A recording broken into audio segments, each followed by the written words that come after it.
안녕하세요. 저는 이경자라고 합니다. 정말 큰일 날 뻔했던 제 이야기 좀 들어주세요. 저는요, 이 나이 먹도록 남부러운 것 없이 살아왔다고 자부했어요.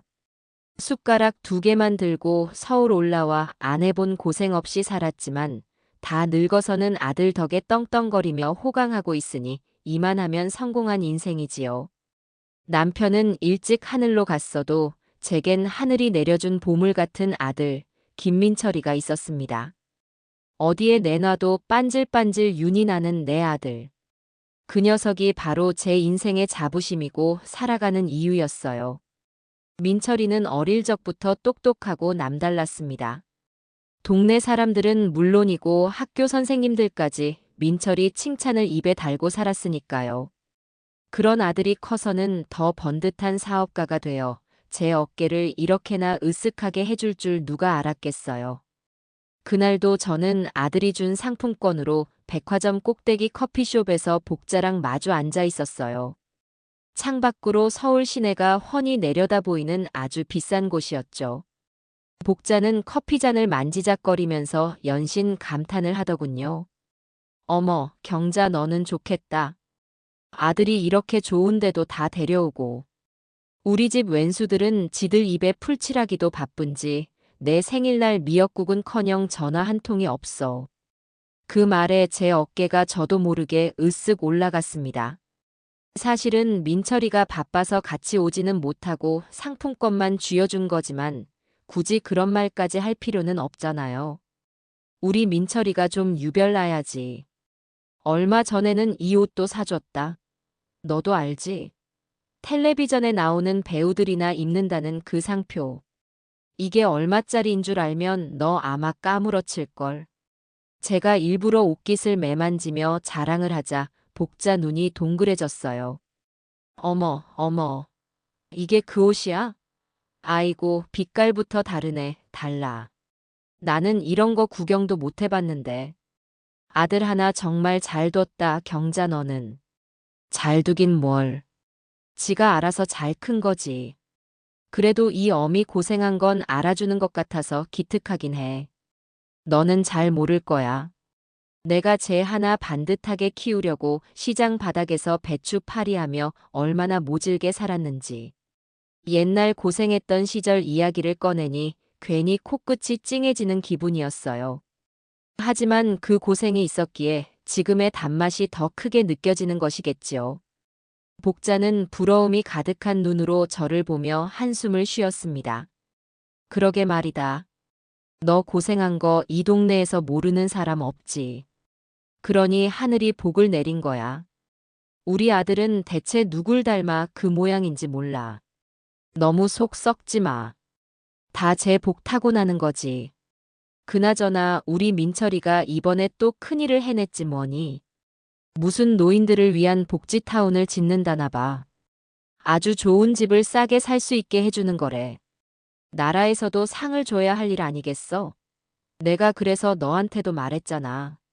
너네 영감님 퇴직금 받은 거 은행에 썩히지 말고 우리 아들한테 투자하라고. 몇 배로 불려준다니까. 제 말에 복자가 귀가 솔깃했는지 몸을 앞으로 쭉 빼더군요. 정말? 그거 아무나 할 수 있는 거야? 워낙 큰 돈이라 겁이 나서. 겁은 무슨. 내 이름, 아니 내 아들 김민철이 이름을 걸고 하는 건데 뭐가 걱정이야. 내가 너라서 특별히 알려주는 거다. 나중에 딴소리하지 말고 생각 있으면 빨리 말해. 자리 얼마 안 남았대. 그렇게 한참을 아들 자랑에 시간 가는 줄 모르고 떠들었어요.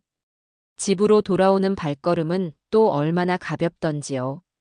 고급 아파트 입구에 들어서면서부터 콧노래가 절로 나왔습니다. 이런 좋은 집에서 살게 해준 것도, 백화점에서 비싼 커피를 마실 수 있게 해준 것도, 친구 앞에서 어깨 펴고 자랑할 수 있게 해준 것도 다 내 아들 민철이 덕분이었어요. 그런데 그날따라 이상하게 현관문을 열었을 때 집안이 컴컴하고 조용했어요. 늘 거실 불을 환하게 켜놓고 저를 맞이하던 며느리, 이진서가 보이지 않았습니다. 아가, 나왔다. 제가 목청을 돋워 불러도 안방에서 아무런 대답이 없었어요. 이상한 마음에 안방 문을 벌컥 열자 며느리가 침대에 멍하니 걸터 앉아 있었습니다. 창문 커튼까지 다 쳐놔서 방 안은 대낮인데도 어두컴컴했고요. 아가, 너 어디 아프니? 왜 불도 안 켜고 이러고 있어? 제 목소리에 그제야 화들짝 놀란 진서가 자리에서 일어났어요. 얼굴을 보니 핏기 하나 없이 새하얗게 질려 있었습니다. 어머니, 오셨어요? 그래. 근데 네 얼굴이 왜 그 모양이야? 어디 안 좋은 데 있어? 병원이라도 가게. 아니에요, 어머니. 그냥 좀 피곤해서요. 진서는 제 눈을 피하며 부엌으로 도망치듯 가버렸어요. 저는 그저 요즘 젊은 애들이 다 그렇듯 그러려니 하고 대수롭지 않게 넘겼습니다. 하지만 그게 시작이었어요. 저녁 준비를 하는 내내 진서는 평소와 달랐습니다. 아끼는 그릇을 손에서 놓쳐 깨뜨리는가 하면 찌개 간을 보다가 국자를 싱크대에 엎지르기도 했죠. 보다 못한 제가 결국 한마디 했습니다. 너 오늘 왜 이렇게 정신을 못 차리니? 무슨 안 좋은 일 있어? 민철이랑 싸우기라도 한 거야? 아니에요, 어머니. 정말 아니에요. 진서는 고개를 세차게 저으며 제게서 등을 돌렸어요. 그 모습에 괜히 속에서 부하가 치밀더군요. 살가운 며느리는 아니었지만 그래도 이렇게까지 저를 답답하게 한 적은 없었는데 말이에요. 아들 민철이는 사업 때문에 바빠서 집에 들어오는 날이 뜸했고 이 넓은 집에는 저와 진서 단둘이 지내는 날이 많았습니다. 그러니 며느리가 저렇게 그늘진 얼굴로 있으니 제 기분까지 덩달아 가라앉는 것 같았어요. 저녁 식사를 하는 내내 우리 사이에는 아무런 대화도 오가지 않았습니다. 어색한 침묵 속에서 숟가락 부딪히는 소리만 달그락거릴 뿐이었죠. 저는 일부러 분위기를 좀 띄워보려고 아들 이야기를 꺼냈습니다. 오늘 복자 만났는데 우리 민철이 사업에 투자하고 싶어서 안달이 났더라. 역시 보는 눈들은 있어가지고. 안 그래, 아가. 제 말에 진서가 움찔하며 수저를 놓쳤어요. 쨍그랑. 요란한 소리를 내며 수저가 바닥으로 떨어졌습니다. 어머니, 그 얘기는 제발. 뭐가? 내가 틀린 말했어? 네 남편이 잘나서 사람들이 몰리는 걸 어떡하니? 너는 남편이 저렇게 고생하는데 기운 나게 해주지는 못할 망정. 왜 그렇게 매가리가 없어? 제 타박에 진서는 아무 말도 하지 못하고 그저 고개만 푹 숙였습니다. 그 떨리는 어깨를 보니 측은한 마음이 들기도 했지만 한편으로는 답답해서 속이 터질 것만 같았어요. 저렇게 약해 빠져서야 어디 큰 사업가 안 사람 노릇을 제대로 하겠나 싶었죠. 그리고 운명의 날이 밝았습니다. 그날 아침은 시작부터 이상했어요. 밤새 뒤숭숭한 꿈을 꾼 탓인지 잠자리가 영 개운치가 않았습니다. 이른 새벽에 눈이 떠져 물이라도 한 잔 마실까 하고 거실로 나갔는데 며느리 진서가 소파에 웅크리고 앉아 있었습니다. 어둠 속에서 하얀 소복처럼 보이는 그 모습에 저도 모르게 악 하고 소리를 지를 뻔했어요. 아가, 너 잠도 안 자고 거기서 뭐 하는 거니? 어머니, 일어나셨어요? 진서의 목소리는 물에 젖은 솜처럼 축축하고 힘이 없었습니다. 달빛에 비친 얼굴은 어젯밤보다 더 새하얗게 보였어요. 꼭 금방이라도 쓰러질 사람처럼 말입니다. 너 정말 어디 아픈 거 아니야? 안 되겠다. 아침 먹고 병원부터 가보자. 제가 걱정스러운 마음에 진서의 이마를 짚으려 다가간 순간이었어요. 갑자기 진서가 제 바짓가랑이를 붙잡고 늘어졌습니다. 아니, 무릎을 꿇었다는 표현이 더 정확하겠네요. 갑작스러운 행동에 너무 놀라 저는 그 자리에 못 박힌 듯 굳어버렸습니다. 어머니, 제가 잘못했어요. 제가 다 잘못했으니까 제발 오늘 하루만, 딱 하루만 제 부탁 좀 들어주세요. 네. 아니, 아가. 너 왜 이래? 무슨 일인데 그래? 일단 일어나서 말을 해봐. 저는 진서를 일으켜 세우려고 했지만 녀석은 죽어도 안 일어나겠다며 버텼습니다. 그러고는 거의 울음이 터지기 직전의 목소리로 제게 애원하기 시작했어요. 어머니, 오늘은 절대 텔레비전 보시면 안 돼요. 절대로요. 약속해 주세요, 어머니. 제발요. 뭐, 텔레비전은 왜? 그냥요. 그냥 오늘 하루만. 제가 어머니 좋아하시는 고구마도 삶아드리고 하루 종일 어깨도 주물러 드릴게요. 그러니까 우리 오늘 하루는 텔레비전 없이 지내요. 네. 저는 도무지 이 상황을 이해할 수가 없었습니다. 텔레비전을 보지 말라니. 그게 대체 무슨 소리일까요? 혹시 민철이가 깜짝 선물을 준비했는데 그걸 텔레비전으로 먼저 알게 될까봐 저러는 걸까요? 아니면 제가 좋아하는 아침 드라마 주인공이 오늘 죽기라도 한대요. 별의별 생각을 다 해봤지만 며느리가 저렇게까지 절박하게 매달리는 이유를 짐작할 수가 없었습니다. 오히려 저렇게까지 유난을 떠니 무슨 일인지 더 궁금해져서 참을 수가 없었어요. 저는 진서의 손을 뿌리치고 단호하게 말했습니다. 너 지금 나랑 장난하니? 대체 이유가 뭔데 그래? 똑바로 말하지 못해. 제 호통에 진서의 어깨가 크게 움츠러들었습니다. 그 녀석은 차마 제 얼굴은 쳐다보지도 못하고 바닥에 고개를 박은 채 작게 중얼거렸어요. 이유는 나중에 다 말씀드릴게요. 그러니까 지금은 제발. 나중은 무슨 나중. 쓸데없는 소리 그만하고 아침이나 차려. 난 드라마 봐야 하니까. 저는 더 이상 상대할 가치도 없다는 듯 진서를 그대로 내버려 두고 안방으로 들어가 버렸습니다.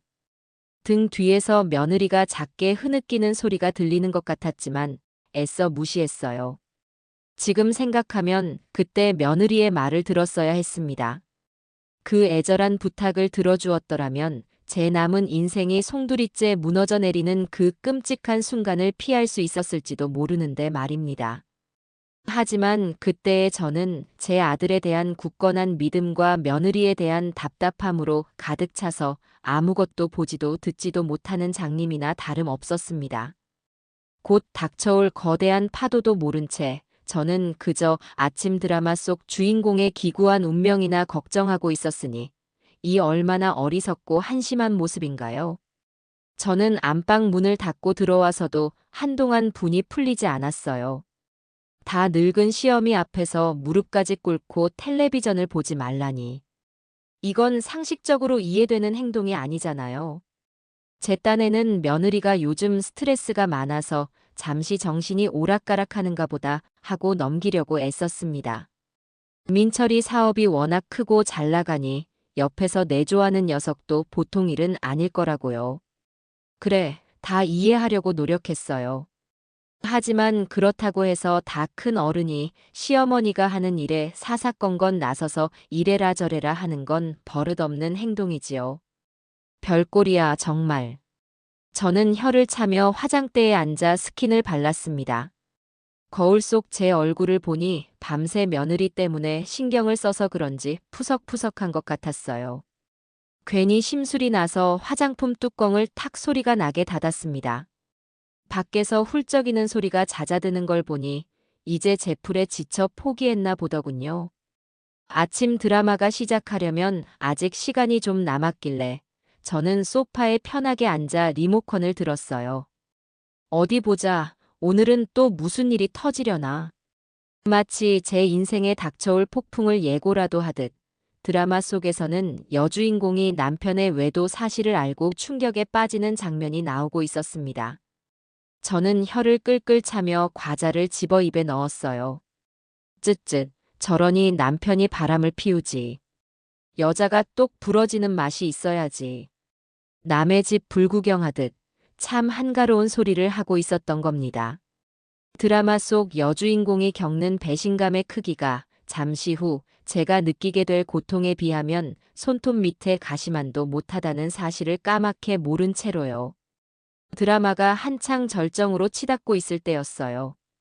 여주인공이 남편의 멱살을 잡고 오열하는 그 순간 갑자기 화면이 휙 바뀌었습니다. 띠링 마이너스 하는 요란한 소리와 함께 화면 중앙에 긴급 속보라는 네 글자가 큼지막하게 떠올랐어요. 아, 뭐야. 제일 중요한 순간에. 저는 짜증을 내며 리모컨으로 채널을 돌리려 했습니다. 하지만 제 손은 이내 허공에서 멈추고 말았어요. 앵커의 다급한 목소리가 제 귀에 날아와 박혔기 때문입니다. 시청자 여러분, 방금 들어온 소식입니다. 노인들의 노후 자금을 노린 수천억 원대 대규모 분양 사기 사건의 주범이 오늘 아침 검거되었습니다. 효자골드 노인 복지타운이라는 그럴듯한 이름으로 포장하여 수백 명의 노인들에게 막대한 피해를 입힌 것으로. 효자골드 노인 복지타운? 어디서 많이 들어본 이름이었습니다. 순간 제 머릿속에서 어제 복자에게 자랑을 늘어놓던 제 모습이 스쳐 지나갔어요. 우리 민철이가 이번에 또 큰일을 해냈지 뭐니. 무슨 노인들을 위한 복지타운을 짓는다나 봐. 설마 했어요. 세상에 이름이 같은 사업장이 어디 한두 군데일까요? 저는 애써 불안한 마음을 짓눌렀습니다. 하지만 다음 순간 화면에 잡힌 현장 모습에 저는 숨을 쉴 수가 없었어요. 검은 양복을 입은 수사관들에게 둘러싸여 끌려 나오는 한 남자. 그 남자의 얼굴이 화면 가득 클로즈업 되었습니다. 마스크를 썼지만 제가 평생을 보고 살아온 제 아들의 눈매와 이마를 못 알아볼 리가 없었지요.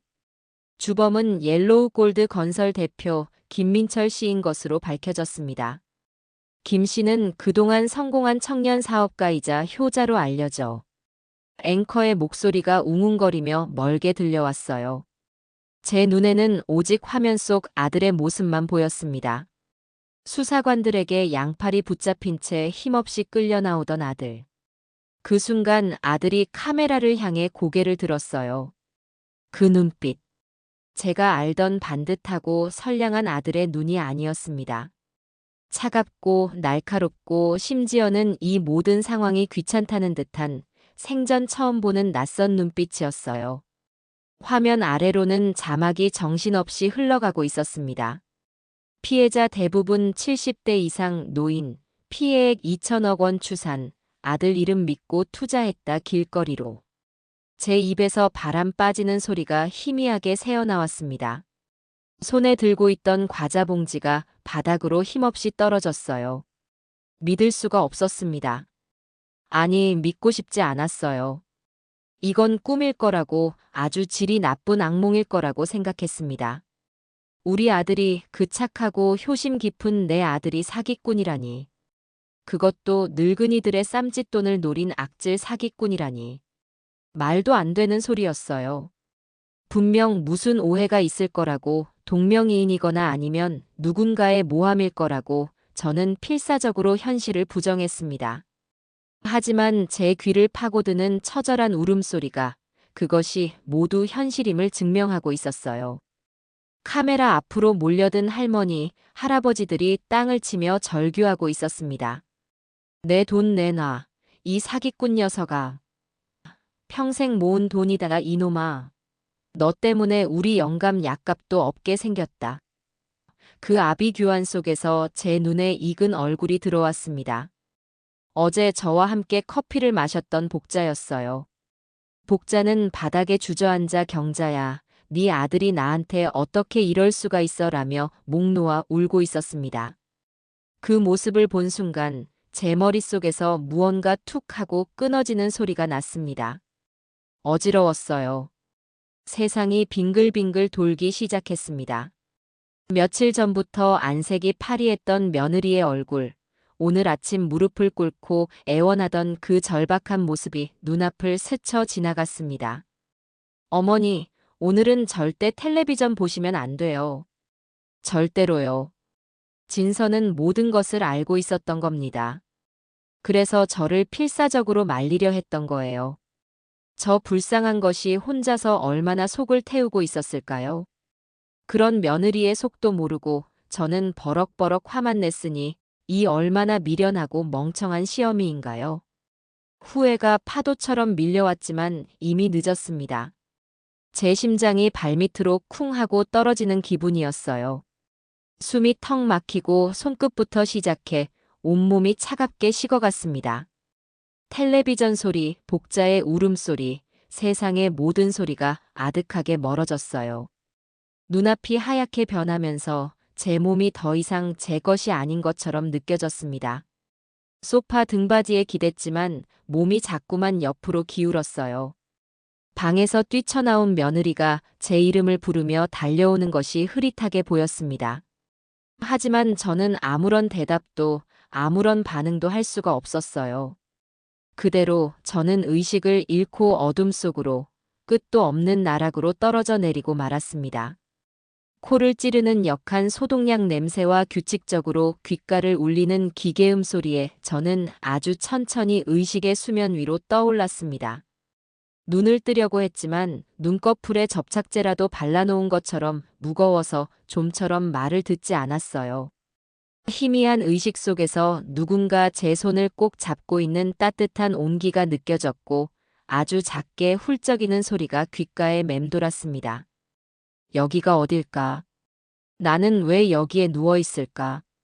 한참을 어둠 속에서 허우적거린 끝에 겨우 무거운 눈꺼풀을 들어 올렸을 때 제 눈에 들어온 것은 낯설고 새하얀 병원 천장이었습니다. 아, 내가 쓰러졌었구나.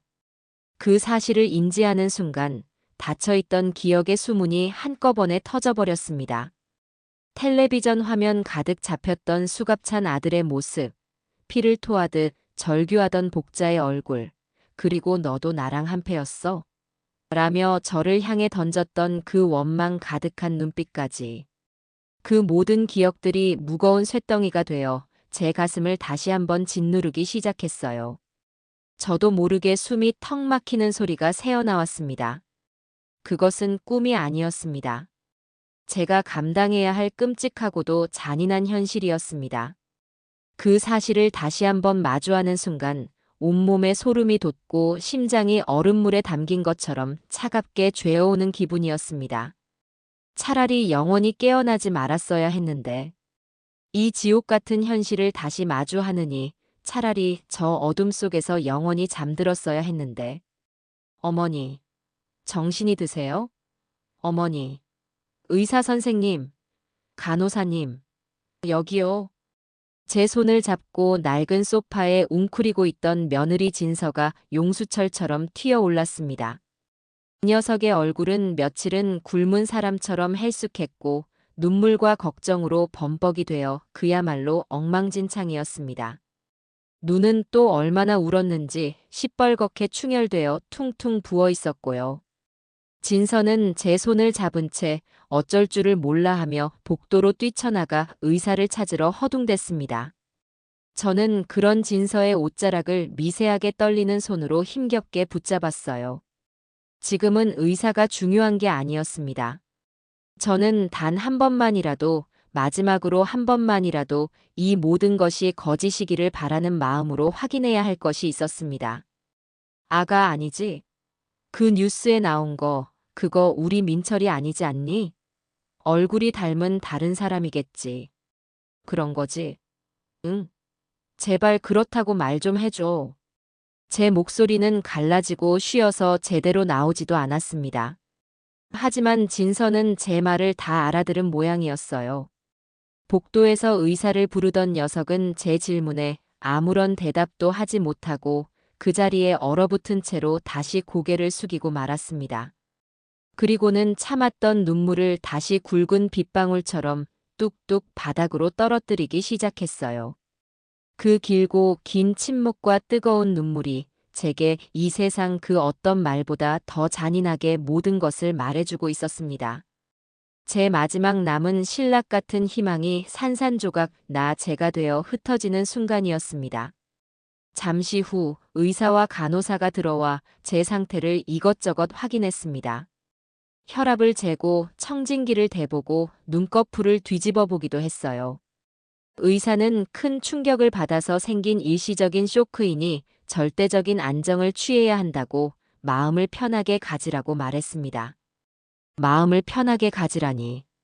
자식놈이 천하의 사기꾼이 되어온 세상에 얼굴이 팔렸는데 이 세상 어느 어미가 마음을 편하게 가질 수 있단 말인가요?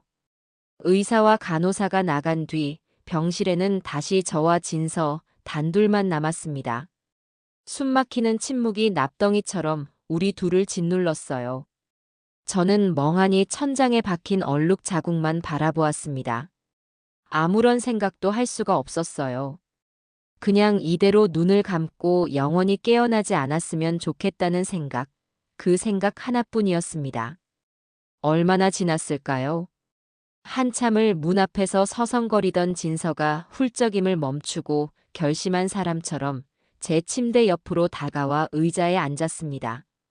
그리고는 아주 오랫동안 지옥 같은 시간 속에서 혼자서만 사겨왔을 그 끔찍하고도 무거운 이야기들을 하나씩 아주 천천히 꺼내놓기 시작했어요.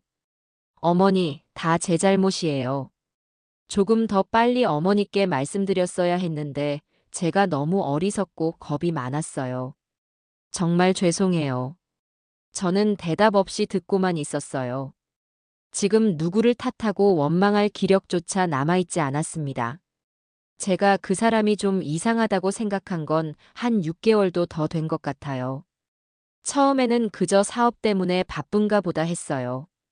밤늦게 들어오는 날이 잦아지고 주말에도 서재에 틀어박혀 밤새 누군가와 통화하는 일이 많아졌죠. 제가 무슨 일이냐고 물으면 그냥 중요한 해외 투자 건이라고 여자들은 신경 쓰지 말라고 퉁명스럽게 말할 뿐이었어요. 진서의 말에 따르면 민철이는 아주 치밀하고 계획적으로 그리고 아주 교활하게 움직였다고 해요. 처음에는 정말로 번듯한 건설 회사를 운영하는 것처럼 보였다고 합니다. 하지만 어느 순간부터 회사 돈을 야금야금 빼돌리고 있지도 않은 효자골드 노인 복지타운이라는 유령 사업을 만들어내기 시작한 거죠. 최고급 호텔처럼 보이는 조감도와 온갖 감언이설로 가득 찬 홍보 책자를 만들어서 주로 판단력이 흐린 노인들이 많이 모이는 공원이나 경로당, 복지관 같은 곳을 집중적으로 돌아다니며 사람들을 홀렸다고 합니다. 자식들한테 손 벌리지 않고 우리끼리 품위 있고 편안한 노후를 보낼 수 있는 마지막 기회입니다. 지금 계약하시면 시세의 반값으로 평생 사실 수 있는 자격을 드립니다. 이런 말도 안 되는 소리로요. 한 번은 제가 그 사람 서재를 청소하다가 사업 계획서처럼 보이는 서류 뭉치를 우연히 봤어요. 호기심에 살짝 넘겨봤는데 거기에 이렇게 적혀 있더군요. 주요 공약 대상 70대 이상 독거노인 및 금융 지식이 부족한 노년 부부. 자식과의 관계가 소원할수록 성공 확률 높음. 저는 그때 온몸에 소름이 돋았어요. 어머니, 이건 사업이 아니라 덫을 놓고 벌이는 사냥이었던 거예요. 진서는 그 사실을 알고 그날 밤 민철이에게 따졌다고 합니다. 이게 다 무슨 짓이냐고 당장 그만두지 않으면 어머니께 모든 것을 말씀드리겠다고요. 그러자 민철이는 태연한 얼굴로 비웃으며 이렇게 말했다고 해요. 어머니, 우리 어머니가 그 말 듣고 어떻게 될 것 같아? 평생 아들 하나만 보고 살아온 분이야. 자식 잘못 키웠다는 충격에 혈압 올라 쓰러지실걸. 너 때문에 우리 엄마 잘못되기라도 하면 그건 다 네 책임이야. 너는 네 손으로 시어머니를 죽이는 살인자가 되는 거라고. 그 악마 같은 협박에 진서는 아무것도 할 수가 없었다고 합니다. 제게 사실을 말했다가 제가 정말 쓰러지기라도 할까봐. 그리고 이성을 잃은 민철이가 자신과 자기 친정 식구들에게 무슨 짓을 할지 몰라 너무나 무서웠다고요. 그래서 혼자서 몰래 증거를 모으기 시작했답니다. 민철이의 통화 내용을 녹음하고 서재에 숨겨둔 비밀 서류들을 한밤중에 몰래 사진으로 찍어두면서요. 언젠가는 이 모든 것을 세상에 밝혀야 한다는 생각, 그 생각 하나만으로 하루하루를 지옥 속에서 버텨왔다고 했습니다. 제가 너무 한심하고 바보 같죠, 어머니? 좀 더 용기를 냈어야 했는데. 그래서 피해가 이렇게 눈덩이처럼 커지기 전에 막았어야 했는데. 저 때문에 더 많은 분들이. 진서는 자책하며 말을 잇지 못하고 오열했습니다. 저는 그런 며느리를 보니 가슴이 미어졌어요. 저 어리고 여린 것이 혼자서 얼마나 무섭고 외롭고 고통스러웠을까요? 제가 조금만 더 일찍 며느리의 그늘진 얼굴을 알아보고 아가, 무슨 일 있니? 하고 따뜻하게 물어봐 주었더라면 이렇게까지 되지는 않았을지도 모릅니다. 모든 것은 아들을 맹목적으로 믿고 며느리의 고통을 애써 외면한 제 잘못이었습니다. 이야기를 듣는 내내 저는 눈물 한 방울 흘리지 않았어요. 너무 큰 충격을 받으면 오히려 눈물이 나지 않는다는 말을 그때 처음으로 실감했습니다. 가슴속에 커다란 쇳덩이가 들어앉은 것처럼 답답하고 뜨거운 불덩이가 목구멍으로 치밀어 오르는 것 같았어요. 내 아들이 내가 내 목숨처럼 사랑하고 내 모든 것을 바쳐 키운 내 아들이 어떻게 그런 악마 같은 짓을 할 수 있었을까요? 사람의 탈을 쓰고 어떻게 자기 부모뻘 되는 불쌍한 늙은이들의 등을 칠 수가 있었을까요? 한참 동안 말이 없던 제가 모래알이 굴러가는 것처럼 껄끄러운 목소리로 힘겹게 입을 열었습니다. 복자는 내 친구 복자는 어떻게 됐니? 전 재산을 다 넣었다고 하던데. 제 질문에 진서는 한참을 망설이다가 휴대폰을 꺼내 들었습니다. 그리고는 떨리는 손으로 영상 하나를 제게 보여주었어요. 경찰서 앞에서 기자들에게 둘러싸여 울고 있는 피해자들의 모습이었죠. 그리고 그 중심에 제 50년 지기 친구 복자가 있었습니다. 머리는 산발이 되고 얼굴은 눈물로 엉망이 된 채 복자는 마이크를 붙잡고 악을 쓰듯 울부짖었어요. 내가 내 친구 경자 말만 믿고 그년이 지 아들놈이 얼마나 효자고 얼마나 반듯한 놈이라고 나한테 입이 마르고 닳도록 자랑을 해서. 그래서 우리 영감 마지막 수술하려고 자식들한테 아쉬운 소리 해가며 빌린 돈까지 전부 다 털어 넣었어. 근데 이게 다 사기라니. 이게 다 거짓말이라니. 경자야, 너는 정녕 몰랐어? 아니면 알면서도 나를 속인 거야? 너도 나랑 한패가 돼서 내 돈을 등쳐먹은 거냐고. 말 좀 해봐, 이 나쁜 년아. 복자는 저를 원망하고 있었습니다. 저를 철천지원수 보듯 공범으로 의심하며 절규하고 있었어요. 그 모습을 본 순간 저는 결국 참았던 눈물을 터뜨리고 말았습니다. 가슴을 치고 머리를 쥐어뜯으며 짐승처럼 통곡했어요. 제가 무슨 짓을 한 걸까요? 제가 아들 자랑을 하고 다니며 복자를 부추긴 것이나 다름없었습니다. 제가 복자를 사기 구렁텅이로 제 손으로 직접 밀어넣은 공범이었던 겁니다. 차라리 저를 찾아와 욕을 하고 머리채를 잡았으면 속이라도 시원했을 텐데 저를 믿었던 만큼 사무치는 배신감에 몸부림치는 친구의 모습을 보니 심장이 갈기갈기 찢어져 가루가 되는 것 같았어요. 어머니 진정하세요. 이러다 정말 큰일 나세요. 제발요, 어머니. 진서가 저를 부축하며 함께 울었습니다. 하지만 저는 멈출 수가 없었어요. 제 아들 때문에 평생의 터전을 잃고 길거리에 나앉게 된 수많은 사람들, 그리고 50년 우정을 나눈 친구에게 씻을 수 없는 상처를 준 제 자신이 너무나 원망스러워 견딜 수가 없었습니다. 그날 밤, 저는 병실 침대에 누워 뜬 눈으로 밤을 새웠습니다. 창밖은 칠흑같이 어두웠지만 제 마음속의 영원한 어둠에 비하면 아무것도 아니었습니다. 제 인생은 이제 완전히 끝났다고 생각했어요. 더 이상 살아갈 희망도 이유도 자격조차도 없다고요. 병원에서는 하루 이틀 더 안정을 취하고 경과를 지켜본 후에 퇴원하라고 했지만 저는 막무가내로 고집을 부려 다음 날 아침 바로 퇴원 수속을 밟았습니다.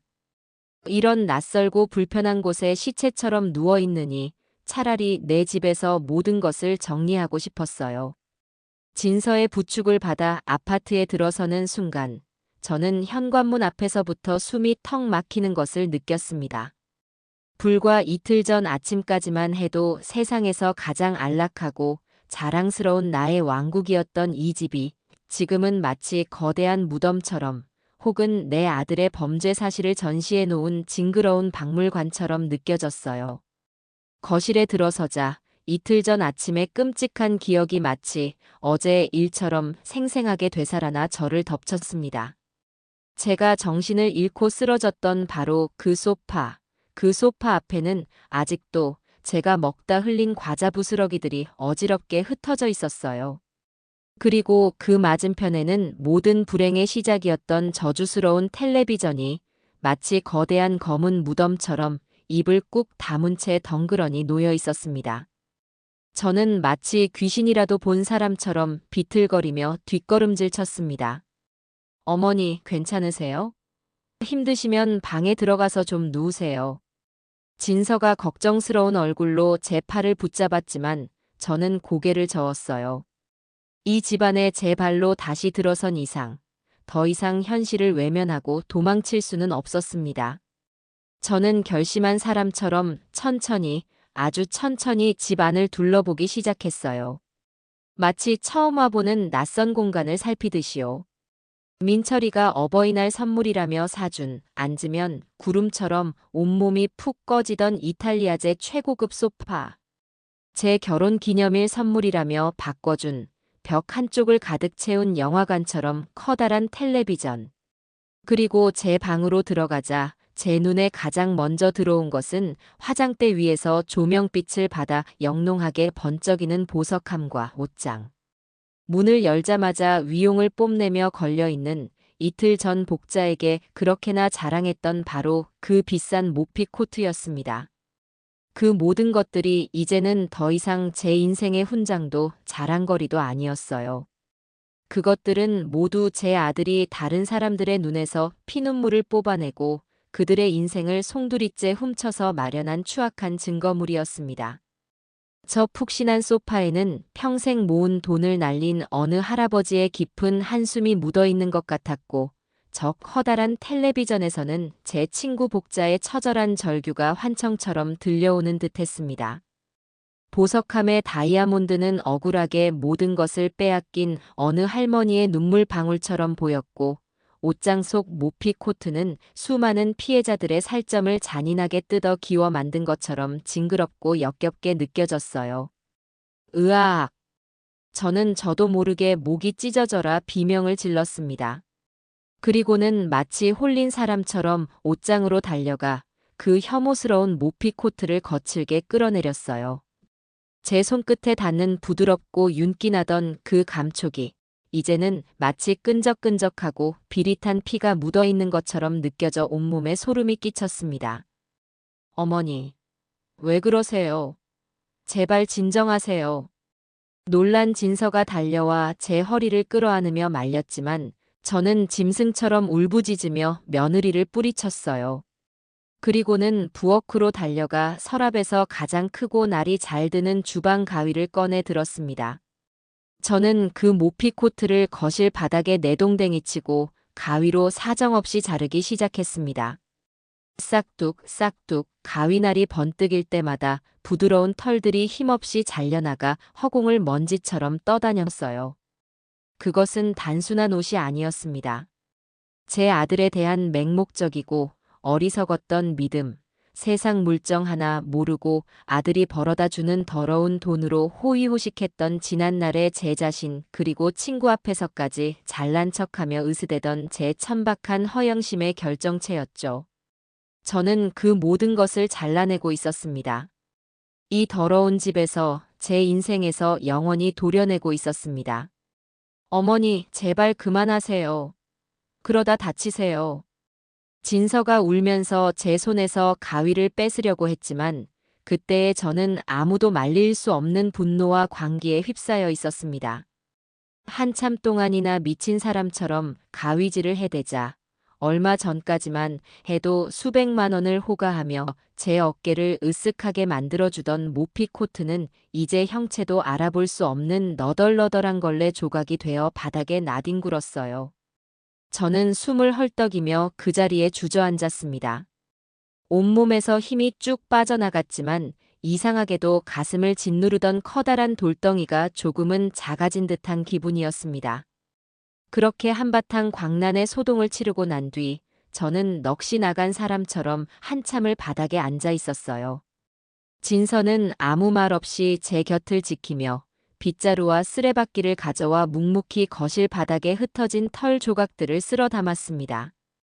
얼마나 시간이 흘렀을까요? 제가 먼저 침묵을 깨고 마른 입술을 열었습니다. 아가. 네, 어머니. 나는 이 집에서 단 하루도 더는 못 살겠다. 진서는 말없이 저를 바라보았습니다. 여기에 있는 모든 것들이, 저 소파도, 저 텔레비전도, 이 집조차도 다 그 애가 남의 눈에서 피눈물 뽑아서 훔쳐온 것들이야. 나는 도둑의 어미였어. 이런 도둑의 소굴에서 내가 어떻게 숨을 쉬고 어떻게 발 뻗고 잠을 잘 수가 있겠니? 제 말에 진서는 조용히 고개를 끄덕였습니다. 저는 비틀거리며 자리에서 일어나 안방 서랍 가장 깊숙한 곳에 넣어두었던 제 명의로 된 집문서와 땅문서 몇 개를 꺼내왔어요. 모두 민철이가 사업이 잘 된다며 세금 문제 때문에 그런다고 제게 맡겨두었던 재산들이었습니다. 저는 그것들을 진서 앞에 내밀었습니다. 이것도 다 그의 돈일 게다.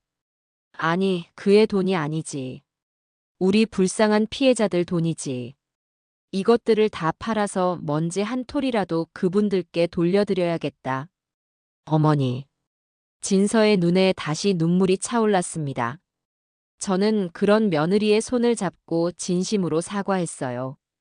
그리고 아가. 너한테는 정말 면목이 없다. 내가 네 인생을 망쳤어. 저런 악마 같은 놈인 줄도 모르고 너를 내 며느리로 들였으니 내가 평생 갚아도 못 갚을 죽을 죄를 지었다. 어서 이 집을 떠나거라.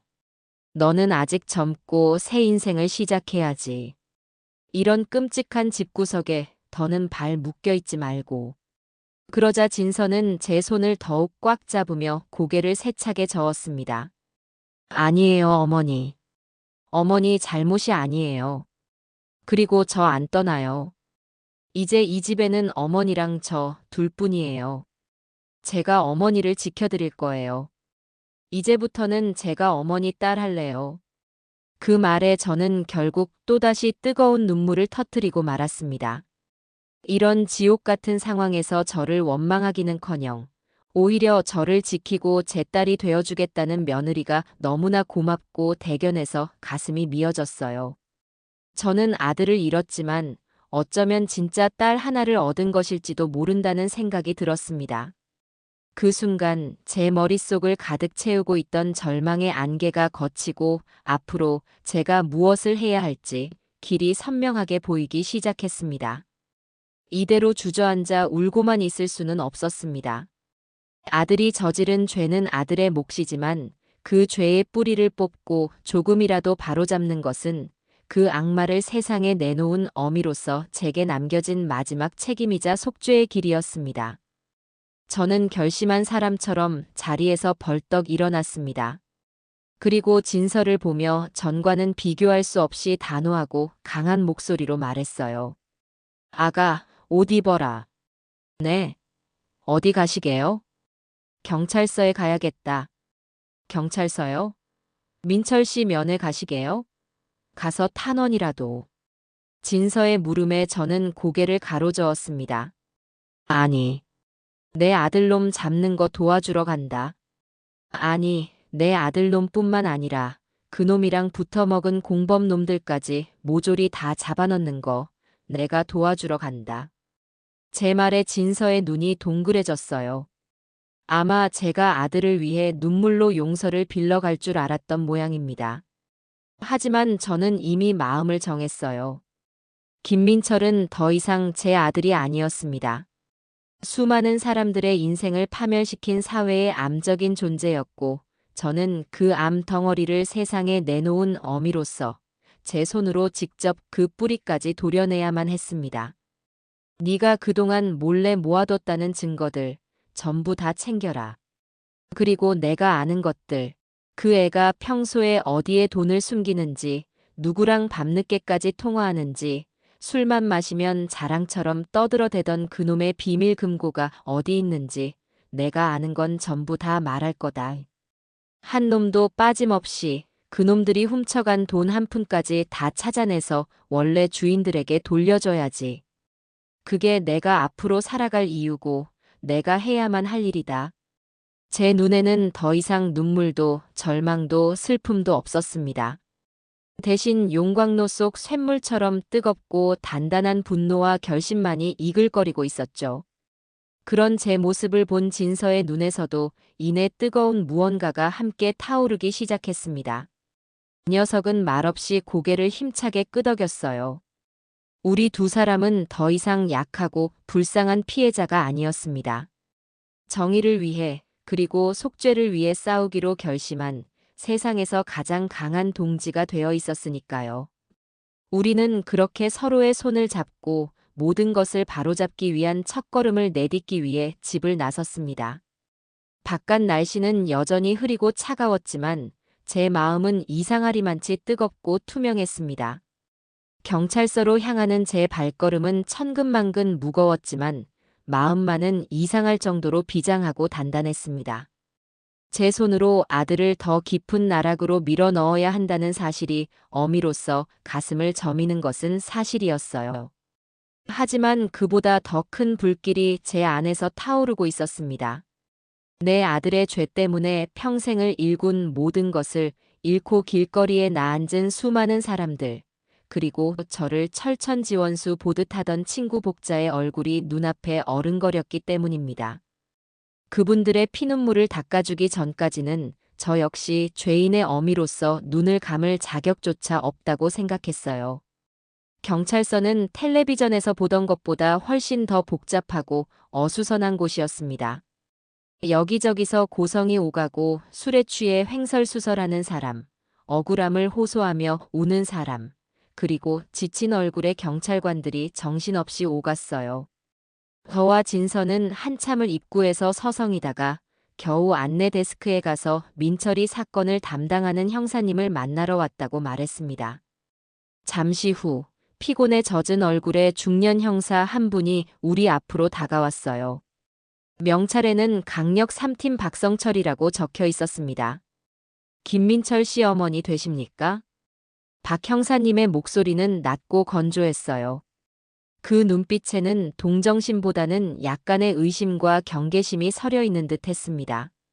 하긴 아들이 저지른 죄가 있으니 그 어미라고 해서 곱게 보일 리가 없겠지요. 저는 고개를 숙이며 힘겹게 입을 열었습니다. 네, 맞습니다. 제가 김민철 어미입니다. 면회 오신 겁니까? 면회 시간은 아직 멀었는데. 아닙니다, 형사님. 면회가 아니라 제보를 하러 왔습니다. 제 말에 박 형사님의 눈썹이 꿈틀했습니다. 그는 의심스러운 눈으로 저와 제 옆에 선 진서를 번갈아 쳐다보았어요. 저는 더 이상 망설이지 않고 진서가 그동안 목숨을 걸고 모아온 증거들을 가방에서 꺼내 책상 위에 올려놓았습니다. 민철이의 통화 내용이 담긴 작은 녹음기와 각종 계약서와 장부들을 몰래 찍어둔 사진들이 담긴 USB였어요. 이건 제 며느리가 그동안 모은 것들입니다. 아마 수사에 도움이 될 겁니다. 박 형사님은 말없이 녹음기와 USB를 집어들고 잠시 살피더니 우리를 작은 조사실로 데리고 들어갔습니다. 차가운 쇠 책상과 의자 몇 개가 전부인 아주 삭막한 방이었어요. 그는 진서가 내민 증거들을 컴퓨터에 연결해 하나씩 확인하기 시작했습니다. 녹음기에서 민철이의 목소리가 흘러나오자 저도 모르게 눈을 질끈 감았습니다. 박 부장, 이번에 들어온 할망구 돈은 바로 다른 계좌로 돌려놔. 어계좌 말고 새로 판 시계좌로. 절대 흔적 남기면 안 돼. 아들의 목소리는 제가 알던 그 다정한 목소리가 아니었어요. 냉정하고 계산적이고 교활하기 짝이 없는 범죄자의 목소리였습니다. 진서가 모아온 증거들을 확인하는 동안 박 형사님의 표정은 점점 더 심각해졌습니다. 그는 한숨을 내쉬며 턱을 쓰다듬었어요. 이런 중요한 걸 왜 이제야 가져오셨습니까? 조금만 더 일찍 왔더라면 피해를 줄일 수 있었을 텐데요. 그의 원망 섞인 말투에 진서가 고개를 숙이며 말했습니다. 죄송합니다. 남편이 어머니를 걸고 협박하는 바람에 제가 너무 어리석었습니다. 박 형사님은 더 이상 진설을 다그치지 않고 이번에는 저를 향해 시선을 돌렸습니다. 어머님께서는 아드님이 이런 일을 벌이고 있다는 걸 정말 모르셨습니까? 네. 정말입니다. 까맣게 몰랐습니다. 저는 제 아들이 세상에서 가장 반듯하고 착한 아들인 줄로만 알고 살았습니다. 이 죄인의 어미가 너무나 멍청하고 아둔했습니다. 제 목소리가 심하게 떨려 나왔습니다. 박 형사님은 제 눈을 한참 동안이나 들여다보았어요. 그 눈빛 속에서 의심이 조금씩 걷히고 인간적인 연민 같은 것이 비치는 듯 했습니다. 저는 이 기회를 놓치지 않고 제가 아는 모든 것을 털어놓기 시작했습니다. 형사님, 우리 아들놈은 아주 교활하고 치밀한 놈입니다. 절대 자기 손에 돈을 쥐고 있는 놈이 아니에요. 분명 다른 사람 이름으로 된 통장에 돈을 다 숨겨뒀을 겁니다. 그리고 술만 마시면 입버릇처럼 자랑하던 비밀 금고가 있어요. 자기 서재에 아무도 모르는 공간이 있다고, 거기에는 자기 목숨보다 더 중요한 것들이 들어있다고 늘 말했었습니다.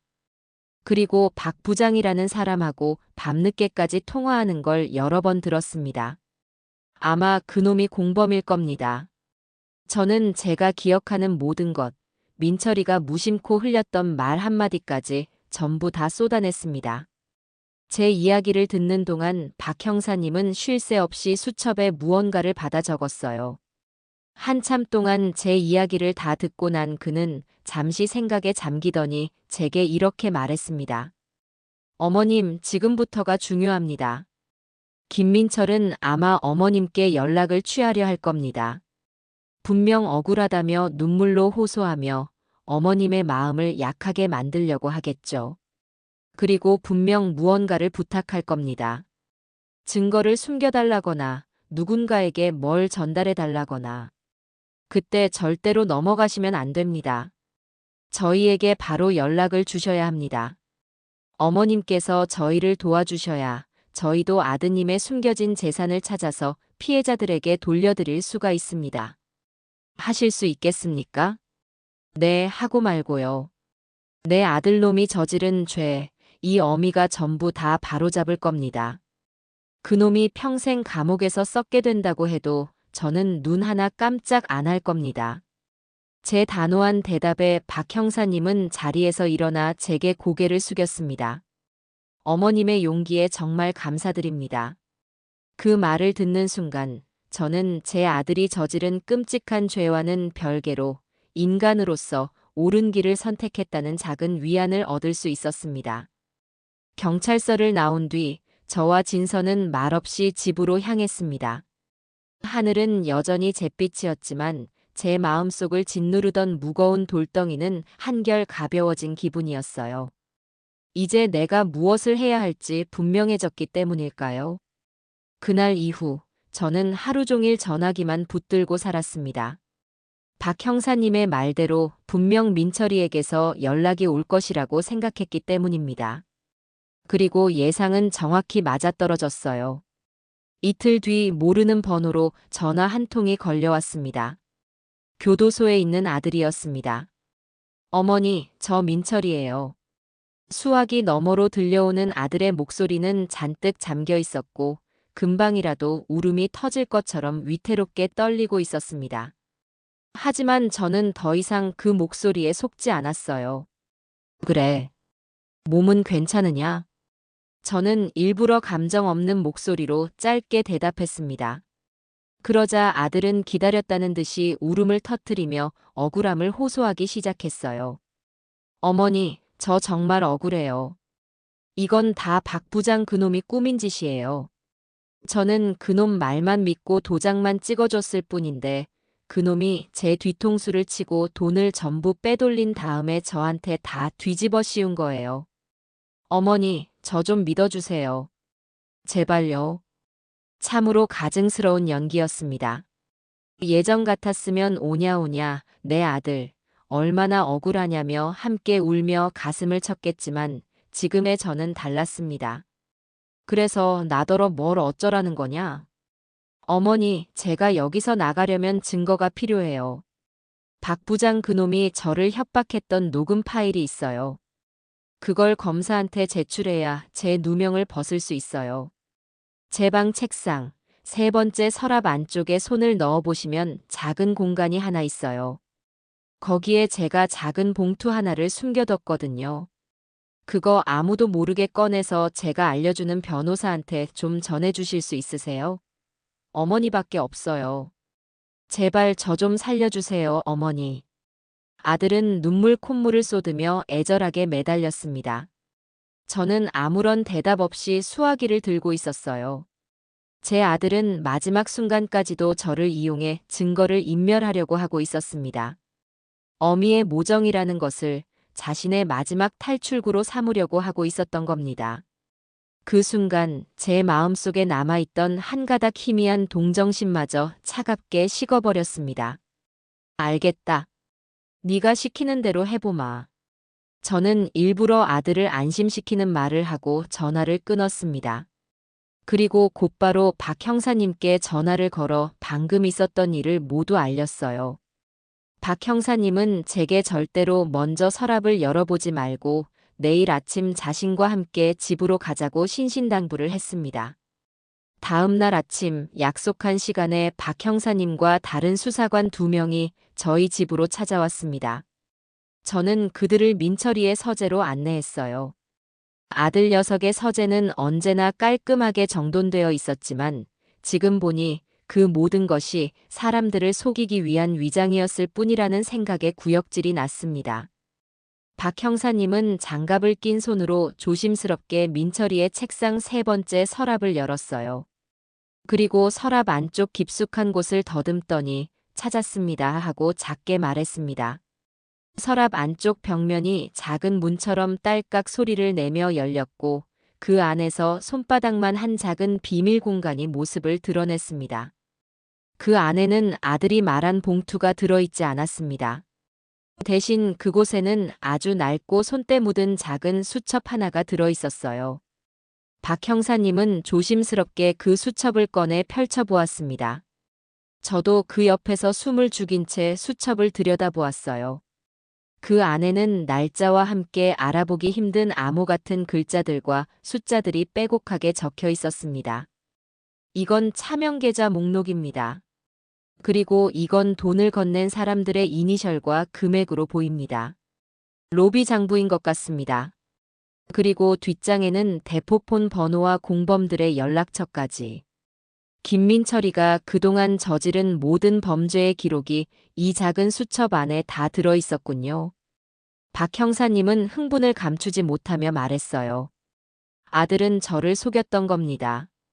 자신의 누명을 벗겨줄 증거가 아니라 자신의 모든 죄를 증명하는 판도라의 상자를 제 손으로 직접 숨기게 하려 했던 것이죠. 만약 제가 아들의 말을 곧이곧대로 믿고 이 수첩을 다른 곳으로 옮기기라도 했다면 이 모든 진실은 영원히 묻힐 뻔했습니다. 저는 온몸에 힘이 쭉 빠져나가는 것을 느끼며 벽에 등을 기댔습니다. 배신감에 눈물이 날 법도 한데 이상하게 눈물은 나오지 않고 헛웃음만 나왔어요. 내 아들이 정말 이 정도까지 쓰레기였구나. 어미의 마지막 전까지 자신의 범죄를 은폐하는 데 이용하려 했던 내 아들. 그 순간 저는 제 마음속에서 김민철이라는 존재를 완전히 지워버렸습니다. 박 형사님은 제게 다가와 제 어깨를 두드리며 말했습니다. 어머님, 정말 대단한 일을 하셨습니다. 이 수첩 하나면 김민철뿐만 아니라 그 일당 전부를 소탕할 수 있습니다. 어머님께서 수백 명의 피해자들을 구하신 겁니다. 그 말을 듣는 순간에도 저는 아무런 기쁨을 느낄 수가 없었어요. 그저 이 길고 긴 악몽이 어서 빨리 끝나기만을 바랄 뿐이었습니다. 수사관들이 돌아간 뒤 집에는 다시 정막이 흘렀습니다. 저는 민철이의 서재에 한참을 서서 텅 비어버린 책상 서랍을 멍하니 바라보았습니다. 이제 정말 모든 것이 끝났다는 생각이 들었습니다. 하지만 그것은 저의 착각이었습니다. 진짜 위험은 이제부터 시작이라는 사실을 저는 그때까지도 모르고 있었으니까요. 아들의 비밀 장부가 경찰 손에 넘어간 뒤 며칠 동안은 오히려 폭풍전야처럼 조용했습니다. 뉴스에서는 연일 민철이 사건에 대해 떠들어댔지만 더 이상 새로운 소식은 나오지 않았어요. 아마도 박 형사님 팀이 제가 넘겨준 수첩을 바탕으로 공범들을 일망타진하기 위해 비밀리에 수사를 진행하고 있는 것이겠지요. 저와 진서는 하루하루 살얼음판을 걷는 심정으로 숨을 죽인 채 지냈습니다. 집 밖으로는 꼭 필요한 경우가 아니면 한 발짝도 나가지 않았어요. 혹시라도 아들의 공범들이 우리를 해코지하지는 않을까 하는 불안감 때문이었습니다. 하지만 언제까지고 집에만 숨어 있을 수는 없는 노릇이었어요. 냉장고도 텅 비어가고 무엇보다 계속 이렇게 갇혀 지내다가는 둘 다 미쳐버릴 것만 같았습니다. 그래서 며칠 만에 처음으로 저는 진서와 함께 장을 보기 위해 아파트 밖으로 나섰습니다. 일부러 사람들의 눈을 피해 모자를 푹 눌러 쓰고 마스크까지 꼈지만 괜히 모든 사람들이 저를 손가락질하며 수군거리는 것만 같아 고개를 들 수가 없었어요. 저 할머니가 그 사기꾼 어미래. 어미나 아들이나 똑같은 것들이야. 이런 환청이 귓가에 맴도는 듯 했습니다. 장을 보고 무거운 짐을 양손에 나눠들고 아파트 단지로 들어서는 길이었습니다. 아파트 후문 쪽에 인적이 드문 길을 따라 걷고 있는데 갑자기 등 뒤에서 낮고 불쾌한 목소리가 들려왔습니다. 김민철 씨 어머니 되시죠? 저는 너무 놀라 심장이 멎는 줄 알았습니다. 뒤를 돌아보니 검은 옷을 입은 험상궂은 인상의 젊은 남자 하나가 저를 삐딱하게 서서 내려다보고 있었어요. 한눈에 봐도 평범한 사람은 아니었습니다. 온몸에서 서늘하고 위협적인 기운이 뿜어져 나왔어요. 진서는 겁을 먹고 제 팔 뒤로 숨었습니다. 누구신데 그러시죠? 제가 떨리는 목소리로 묻자 남자는 비릿한 웃음을 흘리며 한 걸음 더 제게 다가왔습니다. 그리고는 제 귓가에 대고 뱀처럼 속삭였어요. 쓸데없는 짓은 그만하는 게 좋을 겁니다, 할머니. 괜히 긁어부스럼 만들지 말라고요. 아드님 생각하면 앞으로 몸조심하시는 게 좋을 거예요. 아시겠어요? 그 말을 남기고 남자는 유유히 어둠 속으로 사라졌습니다. 저는 그 자리에 얼어붙은 채 한동안 꼼짝도 할 수가 없었어요. 손에 들고 있던 장바구니가 바닥으로 떨어져 사과 몇 개가 대굴대굴 굴러가는 소리가 고요한 공간을 울렸습니다. 명백한 경고이자 협박이었습니다. 민철이의 공범들이 이미 저와 진서의 존재를 알고 우리를 감시하고 있다는 뜻이었죠. 등줄기에서 식은땀이 흘러내리고 다리가 후들후들 떨려왔습니다. 어머니 괜찮으세요? 어떡해요? 우리 이제 어떡해요? 진서는 거의 울상이 되어 제 팔을 붙잡았습니다. 솔직히 저도 너무나 무서웠습니다.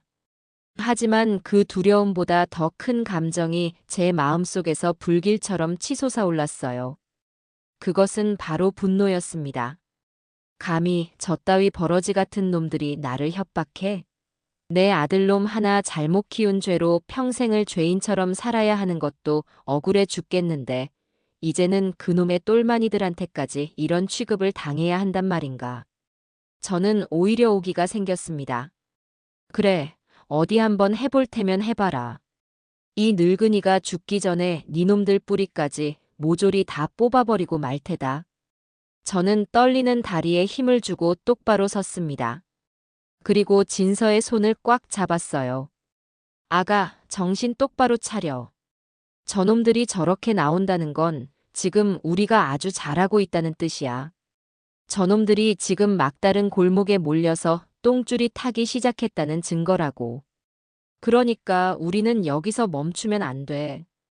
더 독하게, 더 모질게 나가야 해. 제 단호한 목소리에 진서도 조금은 안정을 되찾은 듯 눈물을 닦고 고개를 끄덕였습니다. 그날 밤 저는 잠을 이룰 수가 없었습니다. 두려움 때문이 아니었어요. 앞으로 무엇을 해야 할지에 대한 고민 때문이었습니다. 경찰이 수사를 하고 있지만 그것만으로는 부족하다는 생각이 들었어요. 아들이 숨겨놓은 재산을 전부 찾아내려면, 그리고 그 공범 놈들의 실체를 완전히 밝혀내려면 무언가 결정적인 단서가 더 필요했습니다. 그리고 그 단서는 어쩌면 아들이 아닌 다른 곳에 있을지도 모른다는 생각이 들었죠. 다음 날 아침, 저는 진서에게 말했습니다. 아가, 우리 피해자분들을 찾아가자. 네, 피해자분들을요? 하지만 그분들이 우리를 만나주실까요? 문전박대만 당할 거예요. 어쩌면. 진서는 겁을 먹고 말을 잇지 못했습니다. 돌팔매질이라도 당할까봐 두려웠겠지요. 저 역시 두렵지 않은 것은 아니었습니다. 하지만 저는 고개를 저었어요. 그래도 가야 해. 가서 무릎 꿇고 사죄라도 드려야지. 그게 인간된 도리야. 그리고 어쩌면 그분들과 이야기를 나누다 보면 우리가 미처 몰랐던 무언가를 알게 될 수도 있어. 민철이가 그분들에게 접근했을 때 무슨 말을 했는지, 또 다른 공범은 없었는지, 뭐라도 단서가 될 만한 게 있을지 몰라. 제 설득에 진서도 마지못해 고개를 끄덕였습니다. 저희는 수소문 끝에 이번 사건의 피해자들이 임시로 모여 지내는 작은 쉼터가 있다는 것을 알게 되었습니다. 시에서 마련해준 낡은 경로당 건물을 개조한 곳이었어요. 그곳으로 향하는 길은 마치 사형장으로 끌려가는 죄수처럼 발걸음이 떨어지지 않았습니다. 쉼터 문을 열고 들어서는 순간 수십 개의 눈동자가 일제히 저희에게로 향했습니다. 그 눈빛들 속에는 원망, 분노, 경멸, 그리고 깊은 절망이 뒤섞여 있었어요. 방 안의 공기는 무겁고 차갑게 가라앉아 있었습니다. 여기저기서 한숨과 탄식이 흘러나왔고 몇몇 분들은 넋이 나간 사람처럼 허공만 바라보고 있었어요.